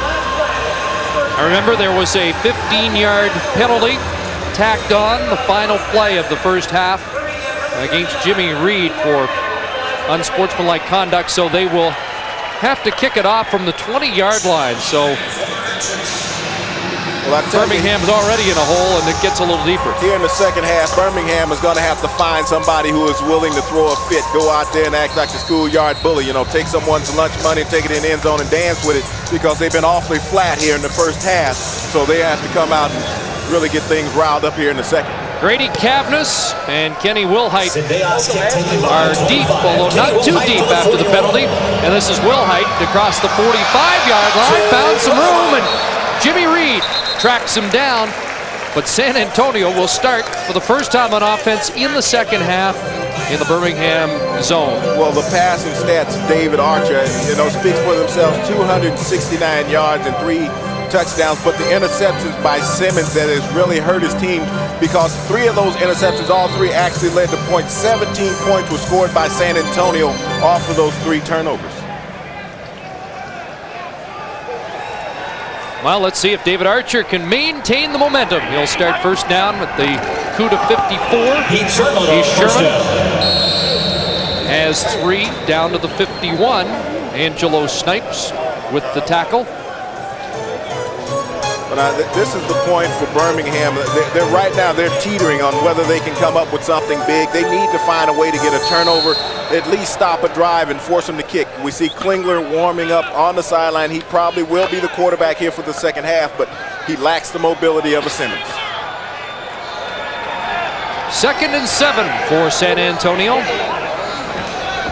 And out of the shotgun, Archer with some heat on him, and down he goes. That's the first time they've got to David Archer today. Shante Peoples thought he had a fumble recovery as well. But Akaba Delaney, first man to get to Archer. And that's what I spoke about coming in. They needed to find someone who was going to throw a fit up front and put some pressure on David Archer. And you see the front four just collapse in the pocket.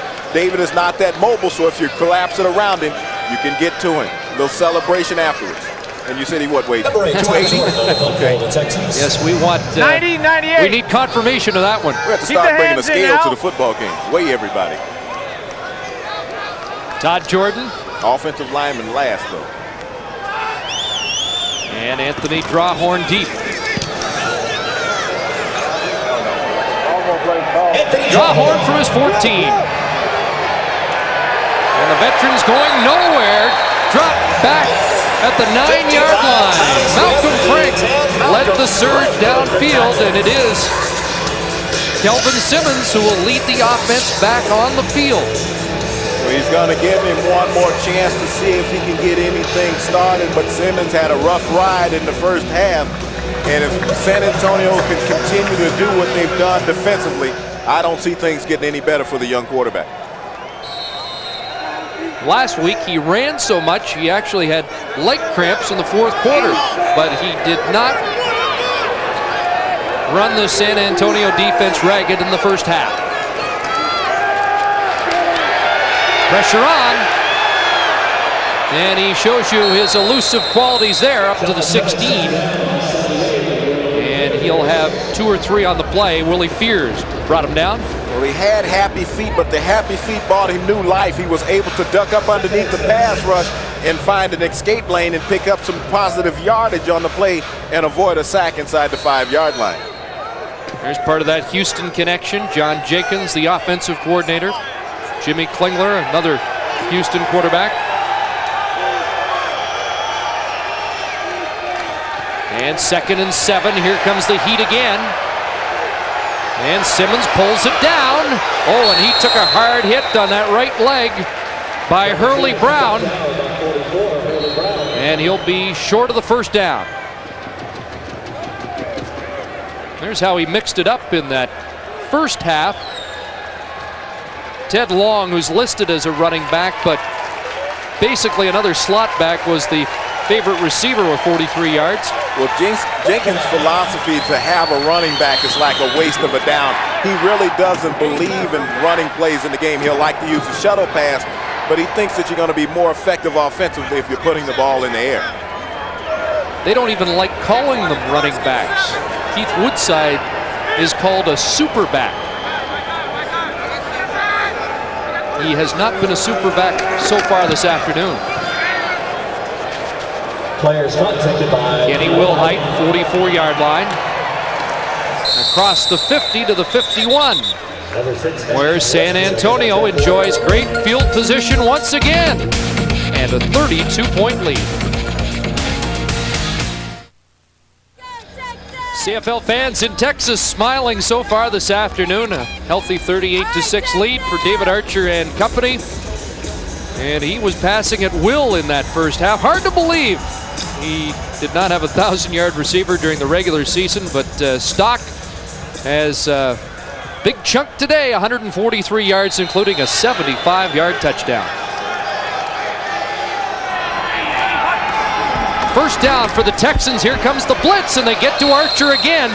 So they have been able to turn up the heat in this second half. Shante Peoples with the sack, and he was 4th in the league this year, 15 sacks during the regular season. Well, they had great balance up front with their sack men, Peoples and Snipes. 3rd and 4th in the league, and that time you see how they collapsed the pocket. They brought the blitz up the middle with James, the linebacker, forced Archer to move to one side, and then Peoples came off the corner, picked up the sack. Shante Peoples with Las Vegas last year when he was 4th in the league in sacks as well. 2nd and long, and Archer throwing it out for Stock, and that falls incomplete. But you can see how the pressure has affected Archer. He's not as settled as he was in the first half in the pocket. You hit a quarterback a couple times, he'll become rattled. Even David Archer has become rattled here in the second half. And last week, he got off to a slower start because the rush last week came in the first half. When he was able to buy some time in the second half, he really picked Birmingham apart. Well, they made the adjustments, and that's what a coaching staff should do at the halftime, is that they should go in and make adjustments. They see what they're not doing properly. Birmingham's coaches have done a good job in preparation for the second half. Todd Jordan, end over end kick. Matt Cody fields it on the one hop, and he's nailed at the 31. Rob Stevenson and Maurice Miller downfield, a 42-yard punt and a 7-yard return for Matt Cody. Kelvin Simmons back in. I mentioned big name in Alabama football circles. Well, people said if he had gone to the University of Alabama that they would have never heard of Jay Barker, who led the Crimson Tide to a national championship. That's how good an athlete he was in that state. Played in the blue-gray game to wrap up his college career and was the MVP of that bowl game. Out in the flat, there's Woodside, and Woodside across the 35 to the 37, and he has a pickup of 5. Well, you know, when you look at Woodside and Simmons together, these are the only 2 players for Birmingham who had rushed for over 100 yards in a single game during the regular season. But Woodside, it doesn't seem to be that explosive this afternoon when he gets his hands on the ball. He's sort of like skating out in the flat with the ball. He needs to be more aggressive with his running. Woodside, former running back at Texas A&M. In fact, a lot of Texas ball players on this Birmingham team. They needed 320 tickets for last week's game. Don't know if they ordered 320 more because the playoff price is usually a little more expensive. It's inflated and the league controls that, so there's not that many giveaways. But right now, Simmons on that last pass went back to what he was effective with in the first half, throwing the quick slants over the middle in that underneath coverage on the zone. Well, that's the barometer for the Barracudas' success this year. 21 points, right now just 6. Pair of field goals to show for their work in the first half. Simmons a couple of first downs on this drive, has an open receiver, and that is Dillius Morris trying to get outside, and he's run out of bounds at the 30-yard line by Malcolm Frank.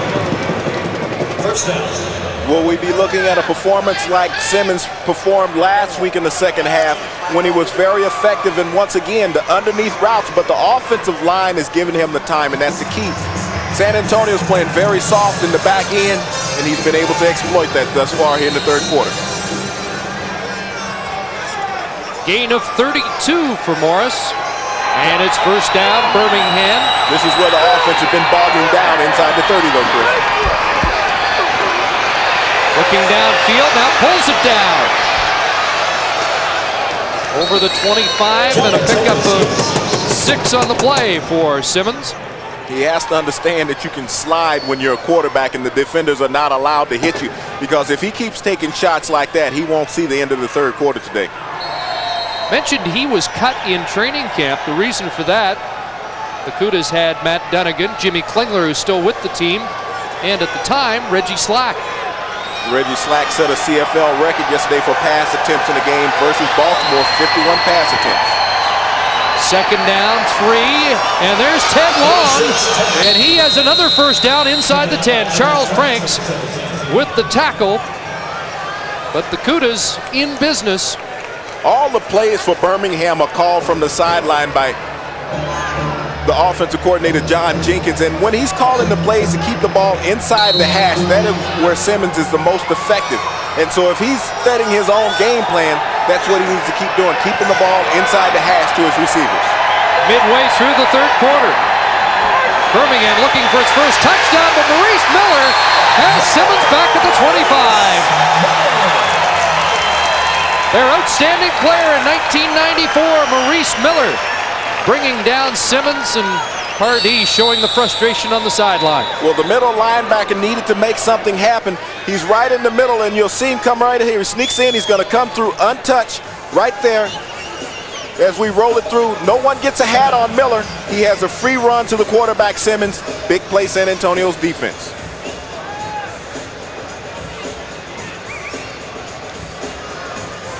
Once again, you'll see Miller as he creeps up just at the snap count, comes through cleanly, untouched, gets the sack. Now it's 2nd and long. It's going to be really critical. Can Birmingham come up with the play to salvage this drive? Because they cannot afford to walk away without any points on this long march.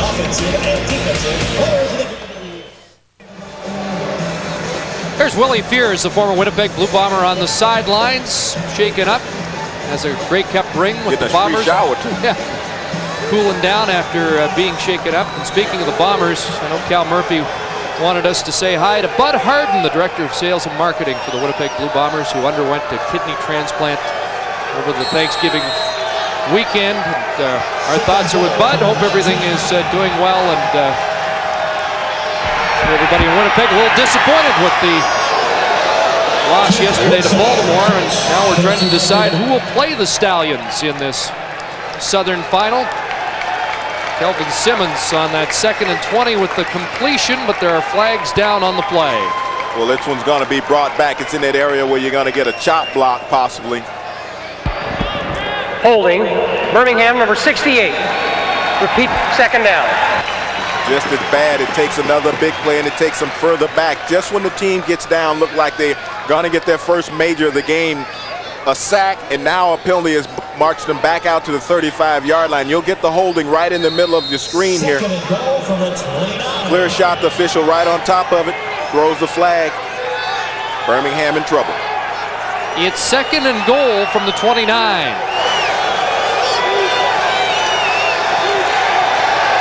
And Simmons going for the bundle in the end zone, and Marcus Grant just couldn't run under it. Speed to burn, but that one just overthrown. You know, everyone has raved about how efficient San Antonio's offense has been this year with the high number of point production that they've had, but their defense is ranked 4th in the CFL this season, so it's not uncommon for them to come out and be able to shut down an opponent. In the last 9 games, they've only given up 322 yards a game, and this afternoon they've only given up 6 points here in the 3rd quarter.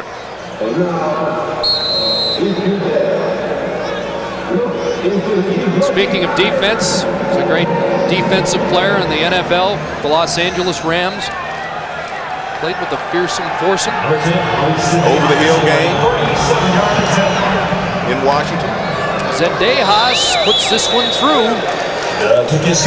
His 3rd field goal, but they've got to put some majors on the board to get back in this one. It's 38-9. Well, the one thing about their offense that's a positive is that they've been able to march the ball here in the 3rd quarter, and they've been able to shut down San Antonio offensively with their defense. And we talk about quarterbacks, whether Jack Pardee will make a change today. He's had an interesting history of working with quarterbacks in the NFL, guys with great reputations around the Canadian League. He coached Warren Moon in Houston. He replaced Billy Kilmer in Washington with a guy by the name of Theismann.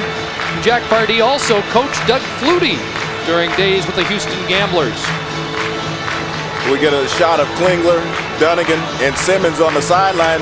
It seems like Dunnigan would be more active over with the 2 young quarterbacks, giving some of his expertise and years of experience, but he's removed himself away from that situation because Jenkins has control of the offense, and so he tries to stay out of that situation, but right now they could use the assistance of a Matt Dunnigan.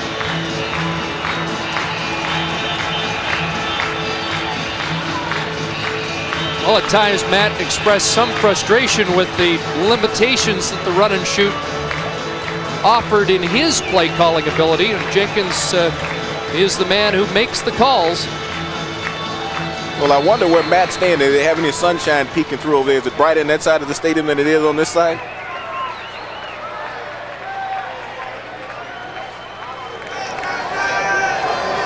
Zendejas kicking it off. And Kenny Wilhite has it. They faked that reverse a couple of times so far. And Wilhite up to the 30-yard line. So it's 38-9, 6:12 to go, third quarter. And following this game, we'll head to Commonwealth Stadium in Edmonton. Ron Lancaster's Eskimos playing host to Dave Ritchie's defending Grey Cup champion BC Lions. Next Sunday, we'll be back at Memorial Stadium, where the Stallions will play host to the San Antonio Texans, unless Birmingham mounts one of the great comebacks in CFL playoff history. Wouldn't that be exciting, though? It sure would.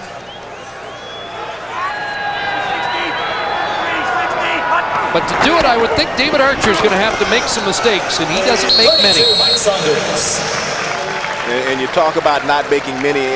I think his efficiency rating this year spoke for itself at 108.4, the highest ranked in the CFL this season.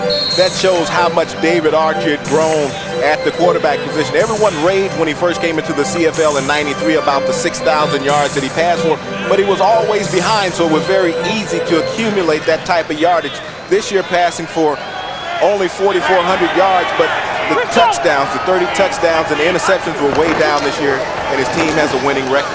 East Sherman over the 40, and he'll have a first down. They've got such a nice balance here. They've got the fifth best passing team in the CFL, but the number 3 rushing team. And that's led by Mike Saunders, who came in this year after being a free agent last year in Saskatchewan, but his role, his total team role is what's been most important this year. When he came in, we see a look at Angelo Snipes, who gets in on that tackle there, but Mike Saunders with 1,031 yards this year has really balanced out this San Antonio offensive attack. And he'll stick his helmet in there and block for Sherman as well. There's a loose football, and Birmingham has it. Well, they needed a break, they needed a turnover, and the Texans make their first mistake of the day. Jack Pardee encouraged by that. Anthony Drawhorn with the fumble recovery on the play, and just as we spoke about it, David Archer mishandles the snap from center, but Drawhorn alert close at the line of scrimmage from his free safety position recovers, and now Birmingham has the ball with great field position at the 45. You'll see right here, he's trying to quarterback sneak it right there, and as he's hit, he lets the ball lay on the turf. Drawhorn alert recovers.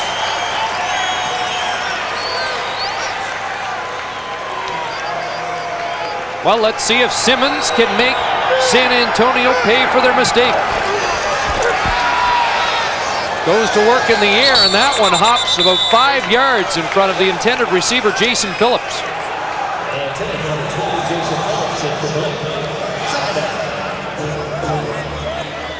Well, he had a nice tight spiral on the ball. He just didn't have anything behind it. He has to step up, but he's been very effective when he's thrown the short passes. Jason Phillips right there, another one of those Houston Cougars. Another one of the All-Americans. All-American, another one of those guys who caught 100 passes while he was in college along with Grant.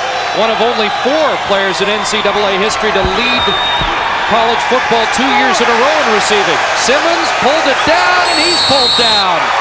That's Willie Fears back in the lineup, and he wasn't going to let Simmons out of his grasp. Simmons has words with Miller. Well, Willie Fears hasn't played up to the potential that they expected from him. He only had 1 quarterback sack coming into today's contest, but a big play needed by someone up front for San Antonio, and Willie Fears able to get one of those big paws on the jersey of Simmons, and he pulled him down. This is what happens when you have a very small quarterback. You can take a defensive lineman and just drag him down by his shirt tail. Need those tearaway jerseys we see in. That was made famous down here in Texas. University of Texas started that.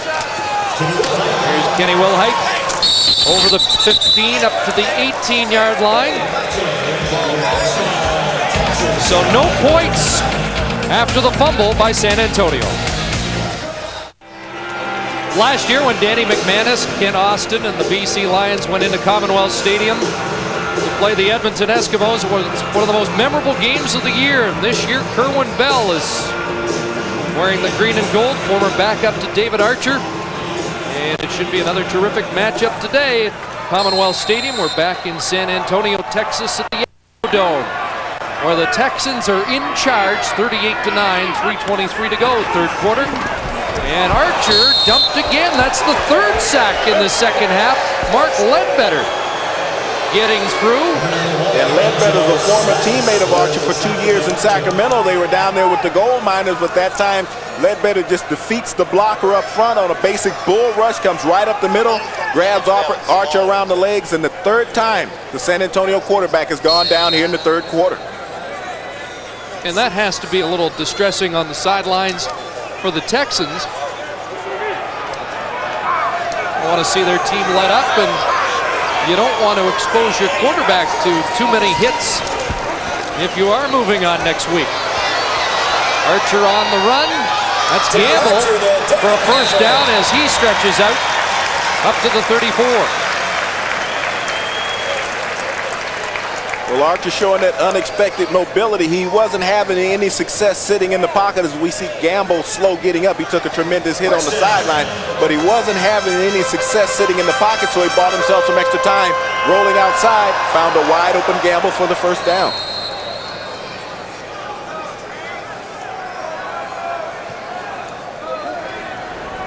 James.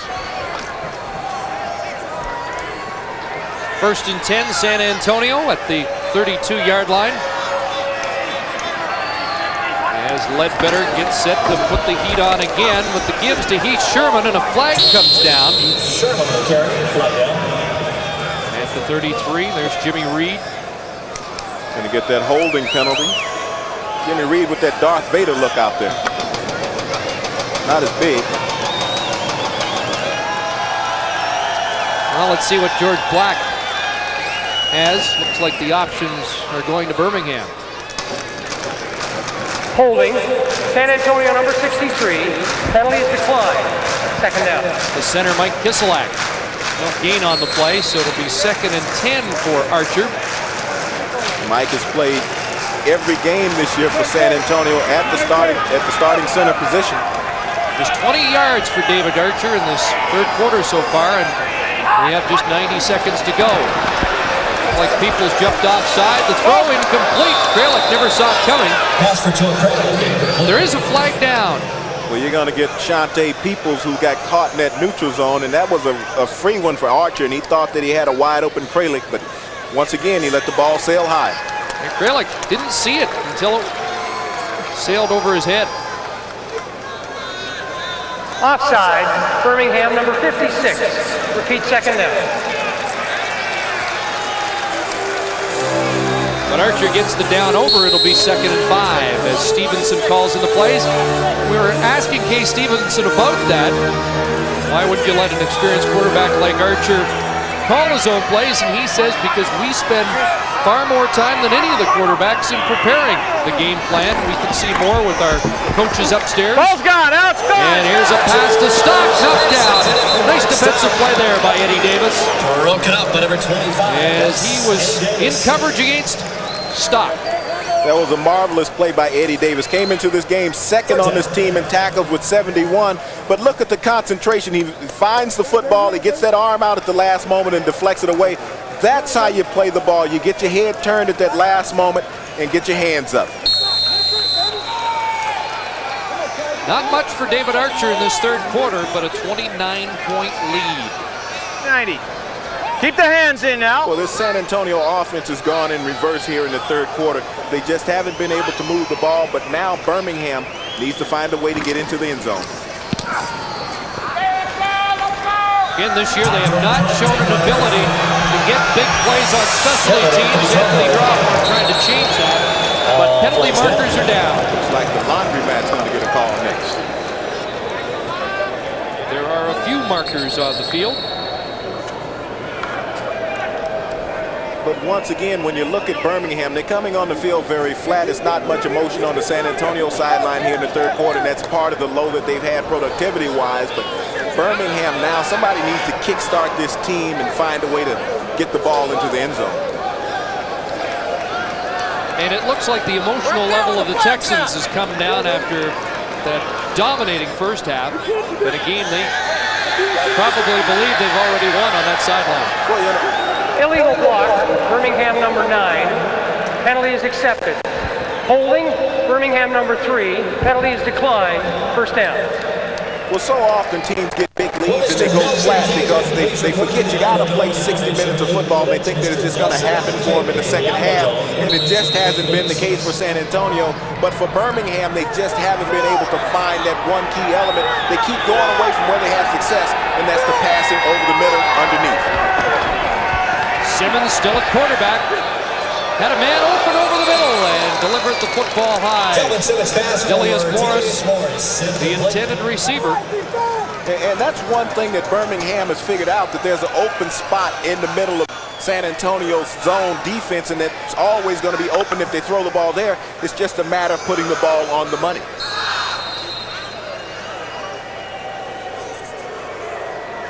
So it'll be 2nd and 10 at the 25.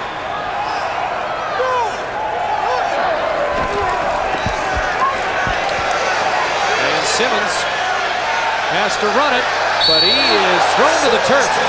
Maurice Miller, and they've had something going in the last few series, and Miller took him down hard. And we got a flag at the end of that play also, and it's going to be a big penalty, because if this is against San Antonio, it's going to keep this drive marching downfield and be a very foolish penalty on their behalf. It would have been the final play of the third quarter, but the penalty may give Birmingham one more shot before. Well, it's going to go against Birmingham. Someone took some exceptions to Miller's slam of Simmons on the turf, and it cost their team. Major foul, unnecessary roughness. Birmingham number 14 after the whistle, 3rd down. I thought Simmons got the worst of that. You know, the littlest guy, the smallest guy on the field gets the penalty for objectionable conduct. But watch Maurice Miller as he takes him and treats him like a rag doll here and just slams him to the turf. And Simmons didn't like that at all. Yeah, Simmons was hanging on to the face mask as he was going down. Scott Blair with the punt, and Wilhite dropped it at midfield and just scoops it to safety out of bounds. And that is the final play of the third quarter. And Birmingham unable to cut into the lead substantially. It's 38-9 after 45 minutes.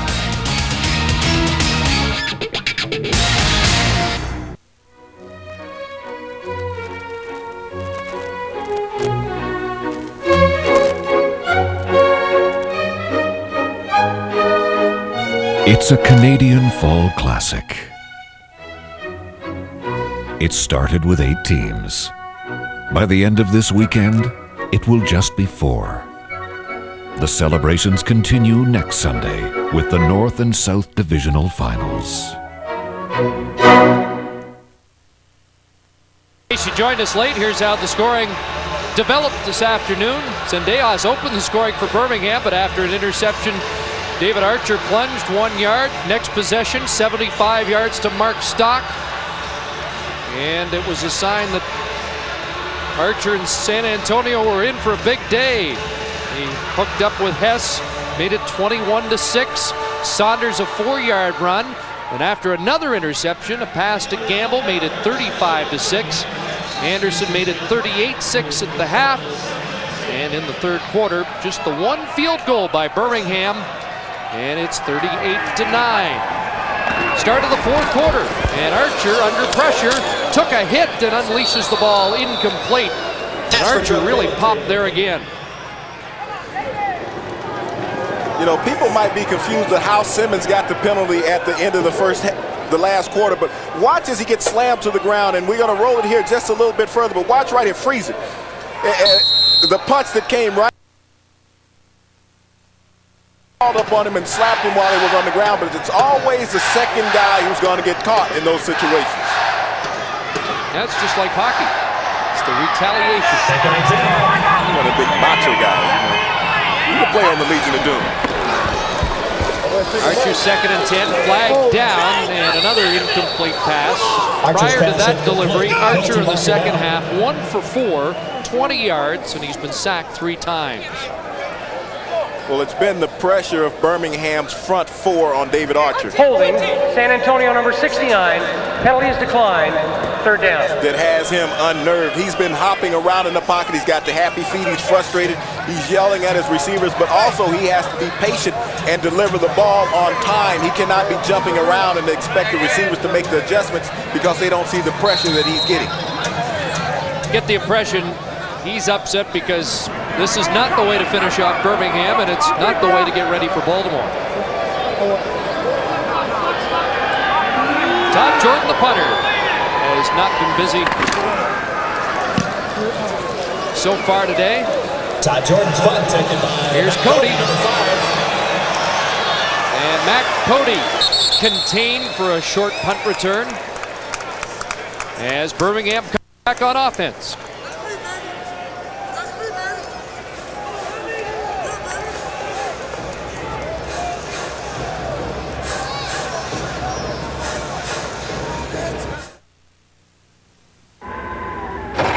Canadian Tire has guaranteed low prices every day on MotoMaster batteries, so you can get one whenever you need one, and you won't get left out in the cold.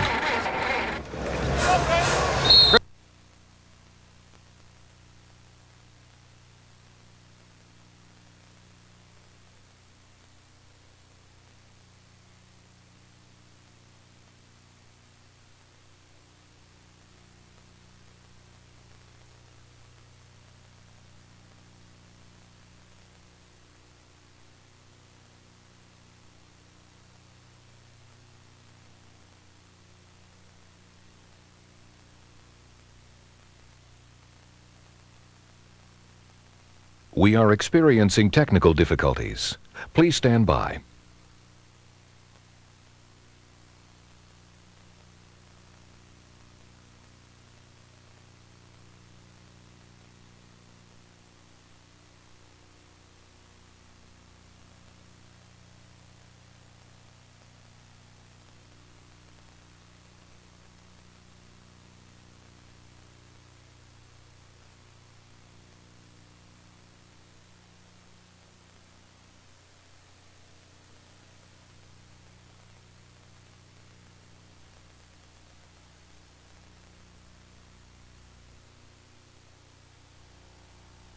Four interceptions today. Grady Cavness has 5 interceptions this year. 3 have come out against Birmingham. He got the Texans kick-started in this one with an interception in the first quarter, and here's his second of the day. Well, a poorly thrown ball and an ill-advised throw by Simmons on the play because Cavness was sitting right in front of Cody, the receiver, but excellent concentration on the football. Back on November 4th, make that September 4th, he picked off 2 passes versus Toronto, and he's had 2 this afternoon versus Birmingham. Well, Simmons maybe can take consolation in the fact it happens to the best of them. 4 interceptions for Doug Flutie yesterday. There's Heath Sherman picking his way through the heart of the defense before he's dragged down by Roland and Drawhorn. Of course, the difference is Doug Flutie is going to get another chance next week in the North Final, and these stats tell you that the Barracudas probably won't. Well, at this pace, the 238 yards of total offense, but once again, the 3 turnovers after 3 quarters have been the most telling of all statistics, and now the 4th here in the 4th quarter. And they've scored off of all turnovers early. Can they get one more score off of this one?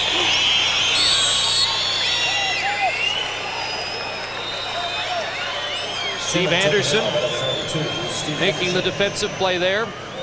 Returning to the lineup after missing the past couple of weeks with an injury. In fact, he was hurt in the first meeting between San Antonio and Birmingham. Archer's felt a lot of heat from his past couple of passes. Will his offensive lineman be able to give him time here on this 2nd and 10 attempt?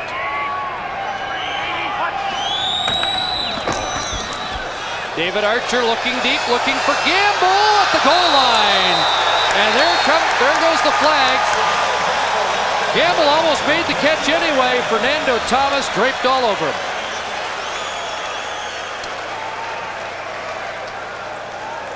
Gamble 2 catches last week, 85 yards, so he is a deep threat for Archer.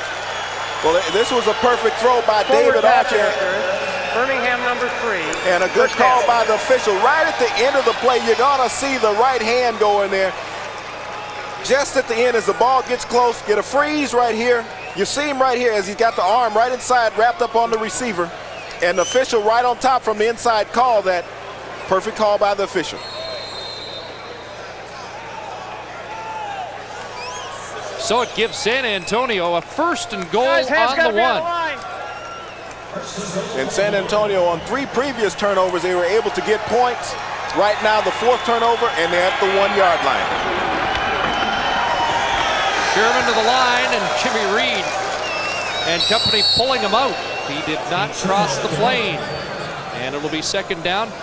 See that graphic, just 5 yards in penalties for Kay Stevenson's team today. Last week, they had a season-high 177. Well, the discipline of a Kay Stevens proves itself on that point right there, because when you have a team with a game of this significance, why lose yardage on foolish penalties? His team has came out and played an excellent, disciplined game this afternoon, and the results are on the scoreboard with 38 points, trying to punch it in for some more. So it's 2nd and goal from the 1. And they'll try Sherman again. He's in this time. Touchdown, Texas.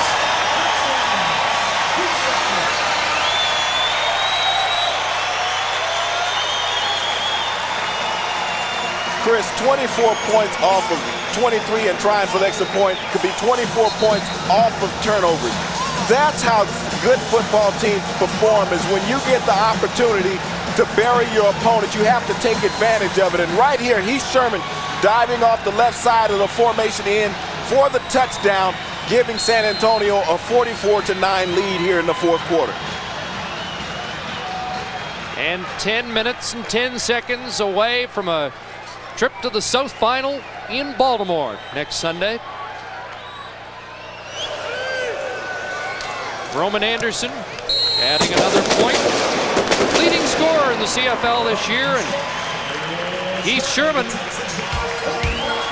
adding to the celebrations here in San Antonio.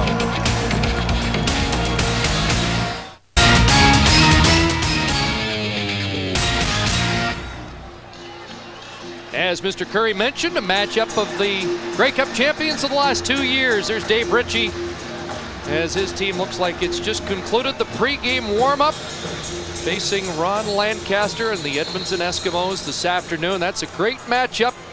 The Eskimos on a high going into the playoffs, and the Lions weren't sharp down the stretch. Can they recapture that cardiac kid magic of a year ago? Yeah, that was a thrilling run to the Grey Cup last year by the BC Lions, to be culminated with the Louis Pasaglia field goal that BC placed on the last play of the game. What a more fitting finish that you could ask for. Right now, David Archer and the San Antonio Texans trying to finish this one off and concentrate on Baltimore. Let's join Mark Lee.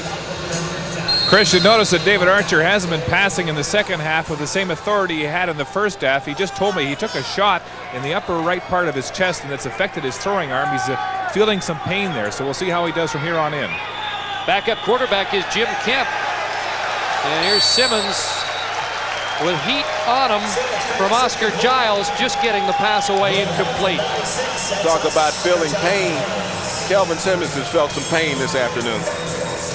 You wonder how serious the injury to Archer might be. Just 20 yards passing in the second half. There's Giles getting to Simmons. Well, Kemp is picking up a ball, and he's starting to warm up down on the sideline. So I think we've seen the last of David Archer.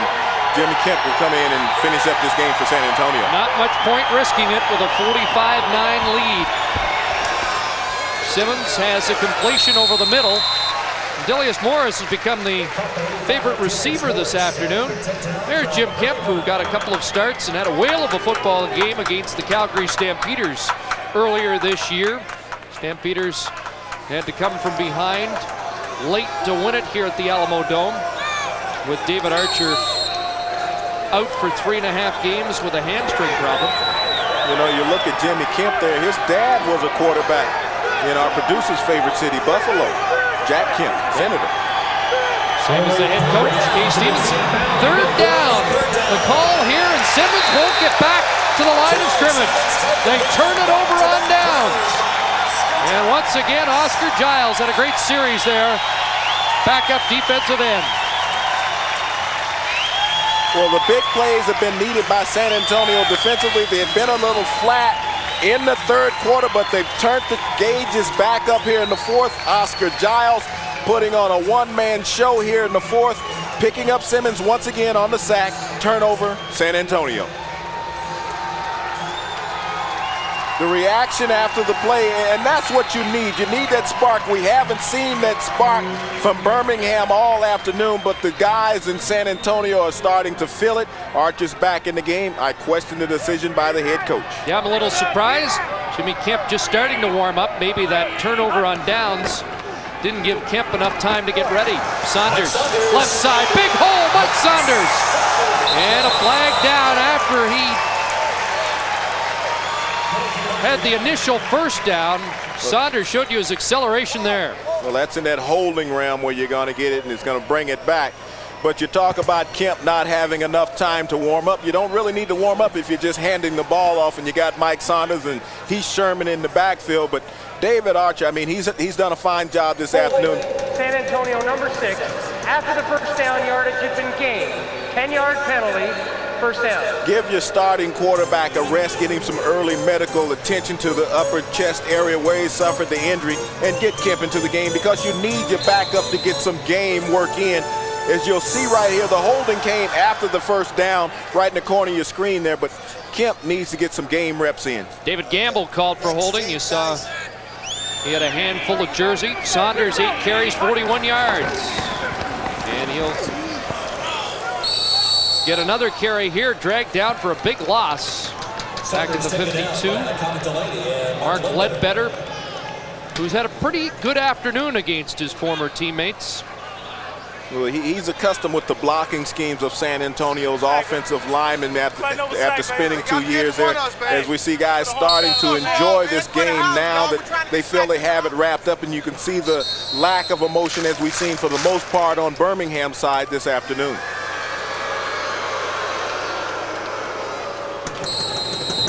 Been a long afternoon for the Birmingham team, but a successful expansion year.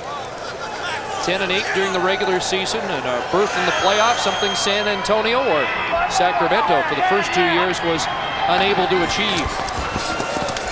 Archer does throw. Mark Stock over the middle. And he's wrestled down by Eddie Davis. That's a first down at the 28. And David Archer goes back to the air. And I think he hurt his hand on that last play, Chris, that he might have smacked it on one of the defenders' helmets. And if we can get a look at it, but you see Stock running a nice crisp route. And this is where they've had the success over the middle. Both teams with the curl routes. That time Archer had a lot of mustard on it. And David Archer is now coming out of the game. You wondered why they were taking chances. You can see right there as he hits his throwing hand on the helmet. And I question Coach Kay Stevens for leaving his quarterback in. That's what hurt Matt Dunnigan. And 2 weeks ago, that's how he broke his finger. Now they're going to have to check David Archer out. 2 years ago in Sacramento, he dislocated his thumb on that same type of throw. And Jimmy Kemp, his first handoff to Heath Sherman. Another first down as they check Archer out. It's the thumb once again. You can see right there as they were checking the thumb, and that's going to cause some concern because if he gets some swelling in that hand, he's not going to be able to grip the ball too firmly in Baltimore next week. Here's Kemp's numbers. He got action in 4 games this year with the injury to Archer. Archer showed us a good sign, though. He used that throwing hand to give Stock a pat in the back, so he isn't nursing any pain at the moment. Saunders, a couple of yards on that plunge. Sherman now has 69 yards rushing. Well, you can see right there where he's talking about how he jammed it on the player coming in, but he's holding that thumb upward, so he's trying to keep it away. You know, a lot of times players try to disguise when they actually have an injury, but David Archer's had serious problems in the past with that throwing hand thumb. So once again, we'll get a look. Watch as it slams against the opposing player's helmet right there as Snipes comes through, and that's where he slammed it, right on his helmet as he came through it. We'll see next week, though. 2nd and 7. And Kemp swings it out. Saunders cuts inside. Mike Saunders to the goal line. Touchdown.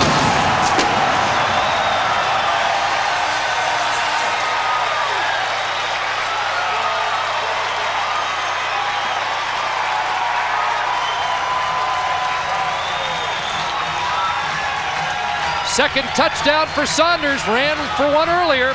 Now has a reception for a touchdown. 18 overall in the year.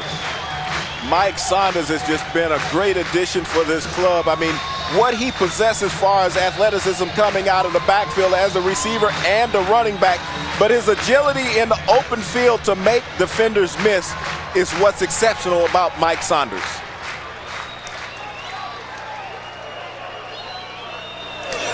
Anderson converts another, and it's 52-9. And the lights are just about turned out on the Birmingham season. 4:32 to go.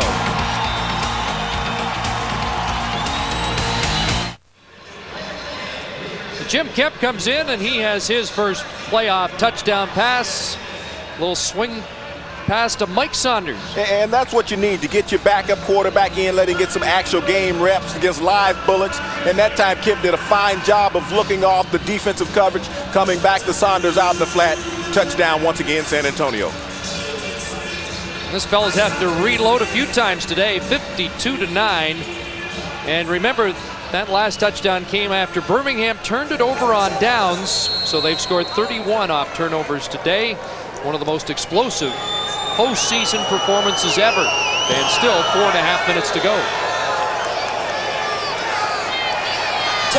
Here's Long. Up to the 29-yard line. So Baltimore and San Antonio for an interesting sub-final. You know, a real interesting matchup when you look at it. You got power running against great passing in these two ball clubs. Both teams have exceptional running games. Mike Saunders is a great back, but Baltimore at home on the grass in the open elements, where San Antonio hasn't fared that well outdoors this year, and on the natural grass they're only 1-2. Baltimore 15-3 on the season. 2 victories over San Antonio very early in the year in the first 3 weeks. Very early, and San Antonio really didn't have their team set at that point when they played Baltimore early. But right now, these two teams really match up well together. Mike Pringle was with this team in its first year for a time. You know, there's a lot of talk on the San Antonio side about the similarities between this year and '92, when they won 7 in a row and went on to win the WLAF. And it was Kay Stevenson and David Archer in Sacramento beating Don Matthews and Orlando Thunder in the World League in Montreal, as a matter of fact, at that time. Well, Simmons under pressure again and unloads deep downfield, and open is Eddie Britton, but he was out of bounds. You know, you go back to that point and you look at these two teams on offense. They're quite similar with their offensive lines. They both have great offensive lines. They've been intact for the most part this season. They do a good job of protecting both of their quarterbacks. Tracy Ham has the edge in mobility and CFL experience, but as pure passing, David Archer would get the nod there.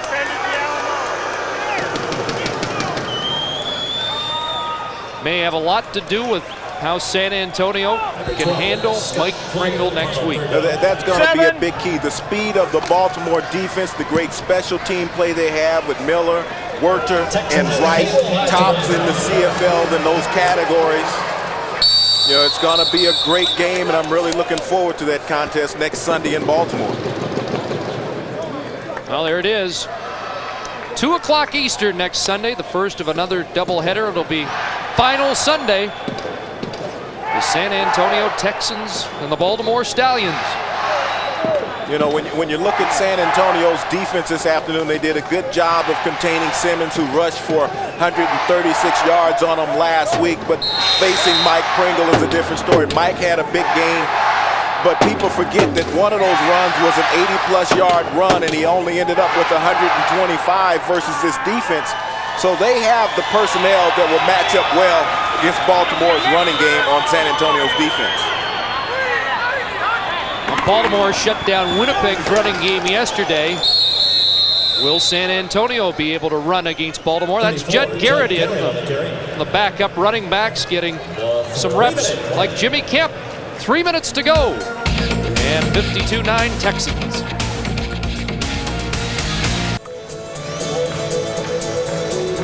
Looks like a light snow falling in the Alberta capital, Commonwealth Stadium. We'll be going there following this game for the North semifinal between the BC Lions and the Edmonton Eskimos. And if the snow's falling, it means playoff football in Alberta. It's been an illustrious history of memorable games played there in Commonwealth Stadium throughout the 80s and the 90s.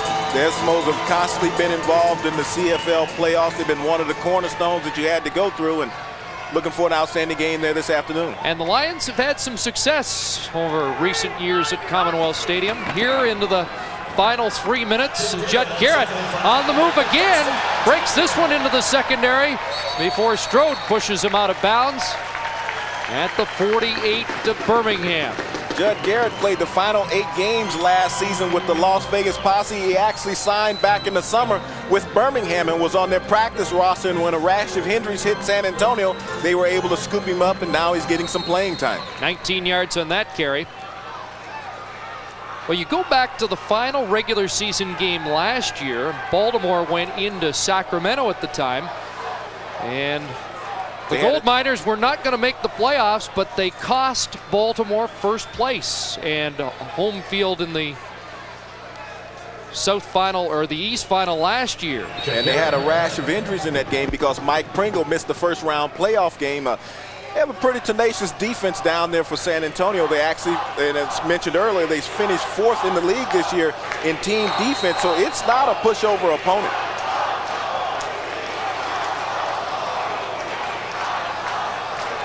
Now the clock running now, 2:10 to go, and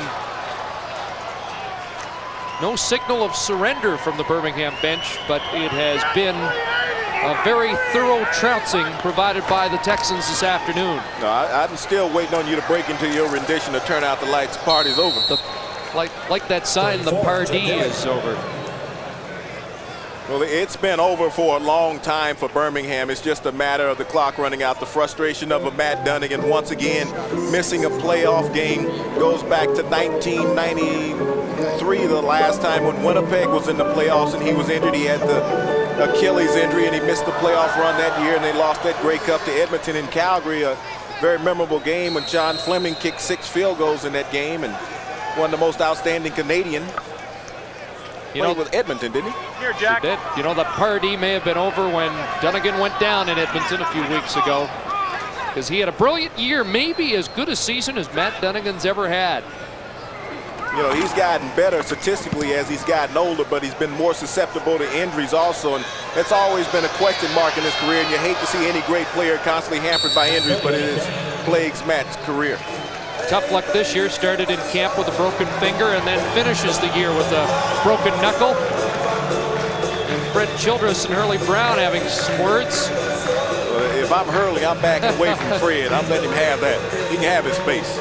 He's one big man. And Klingler coming in. I really don't understand why you want to put Klingler in with 1:23 to go, but hey, we're not coaches. Yeah, he might be wondering why it wasn't a little sooner on a day like this, but let's see what Jimmy Klingler can do. Another one of the stars out of the Houston system that ran the run and shoot at the University of Houston. Not as mobile and is able to shake the first sack attempt before he does go down. And it was James King who had the first crack at him. Well, you got to understand when you're playing right now and you bring in a quarterback who's not mobile, San Antonio's just going to pin back the edge. It's like the wild dogs on a hunt and they're smelling fresh meat. They're going to eat him up. Last home game for San Antonio this year, and they provided the fans with an impressive effort as we approach the final minute. And Klingler airing it out, and that one too far for Eddie Britton down the far sidelines. A lot of questions still to be answered too in the offseason. San Antonio's had a fine year, but Birmingham started off pretty good attendance-wise, and then things really tailed off. Jack Pardee has this franchise in solid shape on the field, but where it's going to be off the field remains to be seen. Well, that's all you can ask from a coaching staff and the players is to put a winner on the field. You know, you really can't control what the fans are going to do. They're kind of finicky down here in the southern part of the U.S., but they've had a fine year of team production in San Antonio and Birmingham. Will Height steps out of bounds, 47 seconds left. You know, when you look at this game this afternoon, Chris, you really have to look at the defensive performance of San Antonio. You see the points on the scoreboard, but 31 of those points came off of defensive turnovers, and they gave the offense great field position off of those turnovers, and David Archer and Jimmy Kemp had the presence to be able to come out and direct the offense into the end zone. So you really have to take your hat off to the San Antonio defense because they held this Birmingham offense in check all afternoon and gave their offense great field position. I think that's what the fans here just did. Took their hats off, gave the defense a standing O. And now the final drive of this football game, 47 seconds left. And again, Judd Garrett, the ball carrier. 34, Judd Garrett. Akaba Delaney, the tackle, and some short fuses right now on the field. He should have been playing with that type of emotion in the first half, and he wouldn't be on the short end of a 52-9 score. Possibly it might be a little closer than what it is at this point. And Kay just took the ice bath.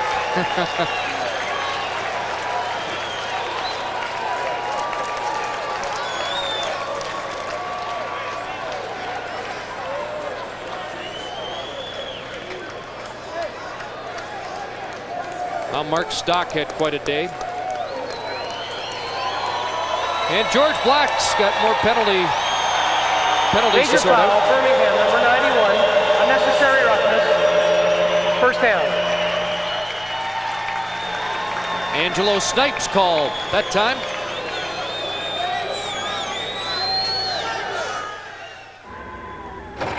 Canadian Tire has guaranteed low prices every day on MotoMaster batteries, so you can get one whenever you need one, and you won't get left out in the cold. Kay Stevenson was very sincere when he said the 4 playoff games this weekend, we have the toughest first-round opponent. Well, I think that he served notice to the rest of the league and the Baltimore Stallions next week that they're going to be a very formidable opponent also in the rest of the playoffs, and they're going to be a big part of the decision who's going to go to the Grey Cup.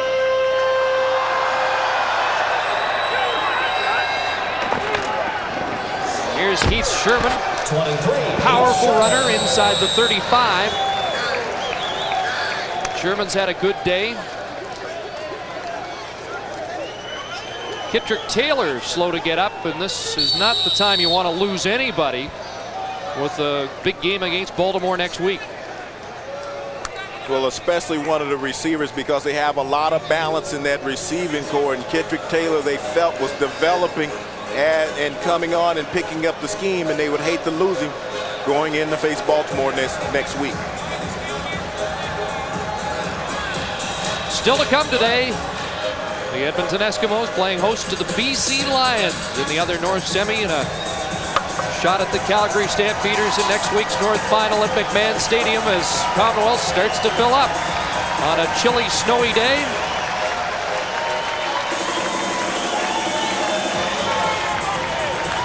Well, they are not here in large numbers.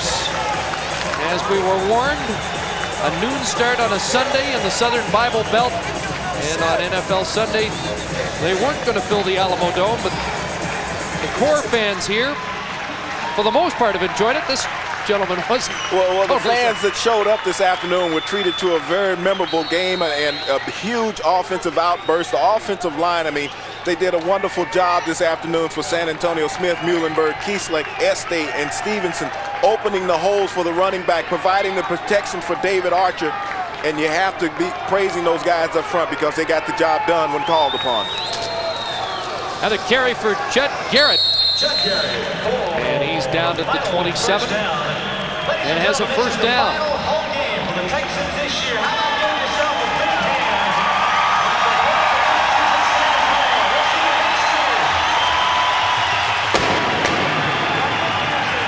And they just announced final home game of the year here. This team will go to Baltimore next week, and David Archer wants a trip to Regina in 2 weeks' time. Well, whoever shows up, Baltimore or San Antonio, I think we're going to be treated to one memorable Grey Cup. Final play, and Jimmy Kemp puts the knee down to end it. It will go in the books as a 52-9 trouncing, and San Antonio is going to Baltimore for the South Final next week. Kay Stevenson will lock horns again with Don Matthews. Well, I think it's the game, and it's the proper game. The two best records in the South meeting for the South Division Championship, and it's going to be a memorable game next week in Memorial Stadium. The San Antonio Texans with an opportunity to go to the Grey Cup. Baltimore Stallions looking for an opportunity to repeat the trip back to the Grey Cup. Let's go downstairs and see Mark. All right, thanks, James. I'm with David Archer. Dave, command performance, 7 touchdowns in this playoff game, tying a CFL record. You got to be pretty happy. Yeah, we came out and played hard. We had there was a lot of focus on the ball club. We've had an ongoing thing with these guys all year long, and we've gotten one step closer to what we wanted to do. We're nowhere near where we want to be, but we get to go to Baltimore next weekend, and we're looking forward to that. Close game last week. You win by 6 and 90 points are scored, but no contest here. In fact, the game was over at the half. Was it the adjustments you made all week? Well, I think the defense set the tone. I think the defense said that that wasn't going to happen to them again next week. They didn't play well last weekend, and they came out and they really got after Kelvin and really shut their offense down. What about the arm? I know you looked like you had some pain. You told me you took a shot there, and we've got some pictures here of when you hit your hand on the helmet. It looked like Snipe's helmet. Well, Hans is around the ball all the time. I mean, he's one of those kind of guys you expect in your face most of the night, and he was there. He's a great ball player, and my hat's off to him. He's a great player. But, I mean, this time of year, you're going to get beat around. This is playoff time, and you're going to get hit. You're playing the best, so you're going to get hit. I just got to step up and make the next play. Big change appeared to take place early in the game after Simmons was picked off on his first pass of the second series. You come back with that 75-yard bomb to Mark Strock. Yeah, Mark does a great job of reading coverage. We just had him on an option route there. He read that the safety was off. He broke it inside and was able to stick him with the ball. And then he's underestimated what he does after he catches the football. The guy's about a 4.3 sprinter, and he ran away from his coverage. Baltimore, you lost to them twice this year. Can you play any better in the playoffs? You're going to the division final for the first time. Well, we're where we wanted to be. We get a chance at Baltimore again. We played them early in the year, 2 of the first 3 ball games, and didn't go our way. But I know they know we're coming, and we know we're coming, so it should be a good one. All right, we'll see you in Baltimore next weekend. Looking forward to it. Congratulations, Dave. David Archer, we're also joined here by one of the top defensive players of this game, Grady Cavness. Grady, here's one of your interceptions. You had 2 on the night. Tell us about it. I was just in the right place at the right time. We're reading little things. We practice real hard because, these wide receivers are real good. So we had to really practice hard and study our film. That's how we came up with the interception. That was your first pick early in the game. We just talked about it with David Archer. Do you think it maybe intimidated the young quarterback Simmons? No, I think he's a real good player. I think he has a lot of confidence. I think that we just, like I said before, was mentally ready, and we came out to play. What can you say about your defense? Rated 4th in the league this year.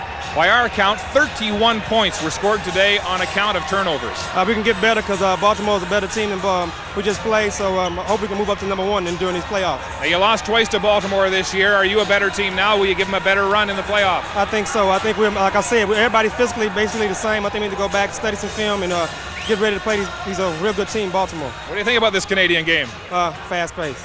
It sure is. Congratulations on a fine effort, Grady. Thank you. What an effort by the Texans today as they wipe out the Birmingham Barracudas. The final score, 52-9, and there's the hero of the day, David Archer, taking time with his public. The final home game here this year in the Alamo Dome. It's on to Baltimore and the division final. Back after this.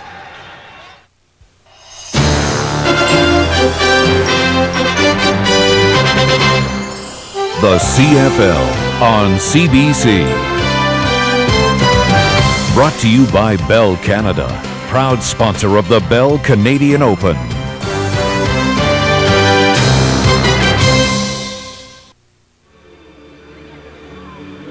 They have cleared the Alamo Dome, and now it's on to Baltimore. There you see the division final for the South, set for next Sunday at 2 Eastern. The Texans versus the Stallions, who beat the Texans twice this year. Now it's on to Edmonton for the second half of our playoff doubleheader, the Lions and the Eskimos. So long from the Alamo Dome. Commonwealth Stadium is set for the most anticipated of all CFL rematches. The last time these teams met, the Eskimos survived a last-second charge with a late touchdown in overtime. And now Benny is ready to deliver the goods. Kerwin would like nothing better than to ring up another win. Danny Mack would like nothing better than to repeat last year's upset. The defense will have to make its point. Oh yes, it doesn't get much better than this. Only one division finalist remains to be decided, and this is where the decision will be rendered at Commonwealth Stadium in Edmonton. The Eskimos are one of the hottest teams in the CFL. The BC Lions are a lot cooler, but they remember well their Grey Cup miracle of a year ago, and this is where it started. Hello and welcome to Edmonton for the North Division semifinal between the Eskimos and the Lions, and we're just in time to hear the national anthem.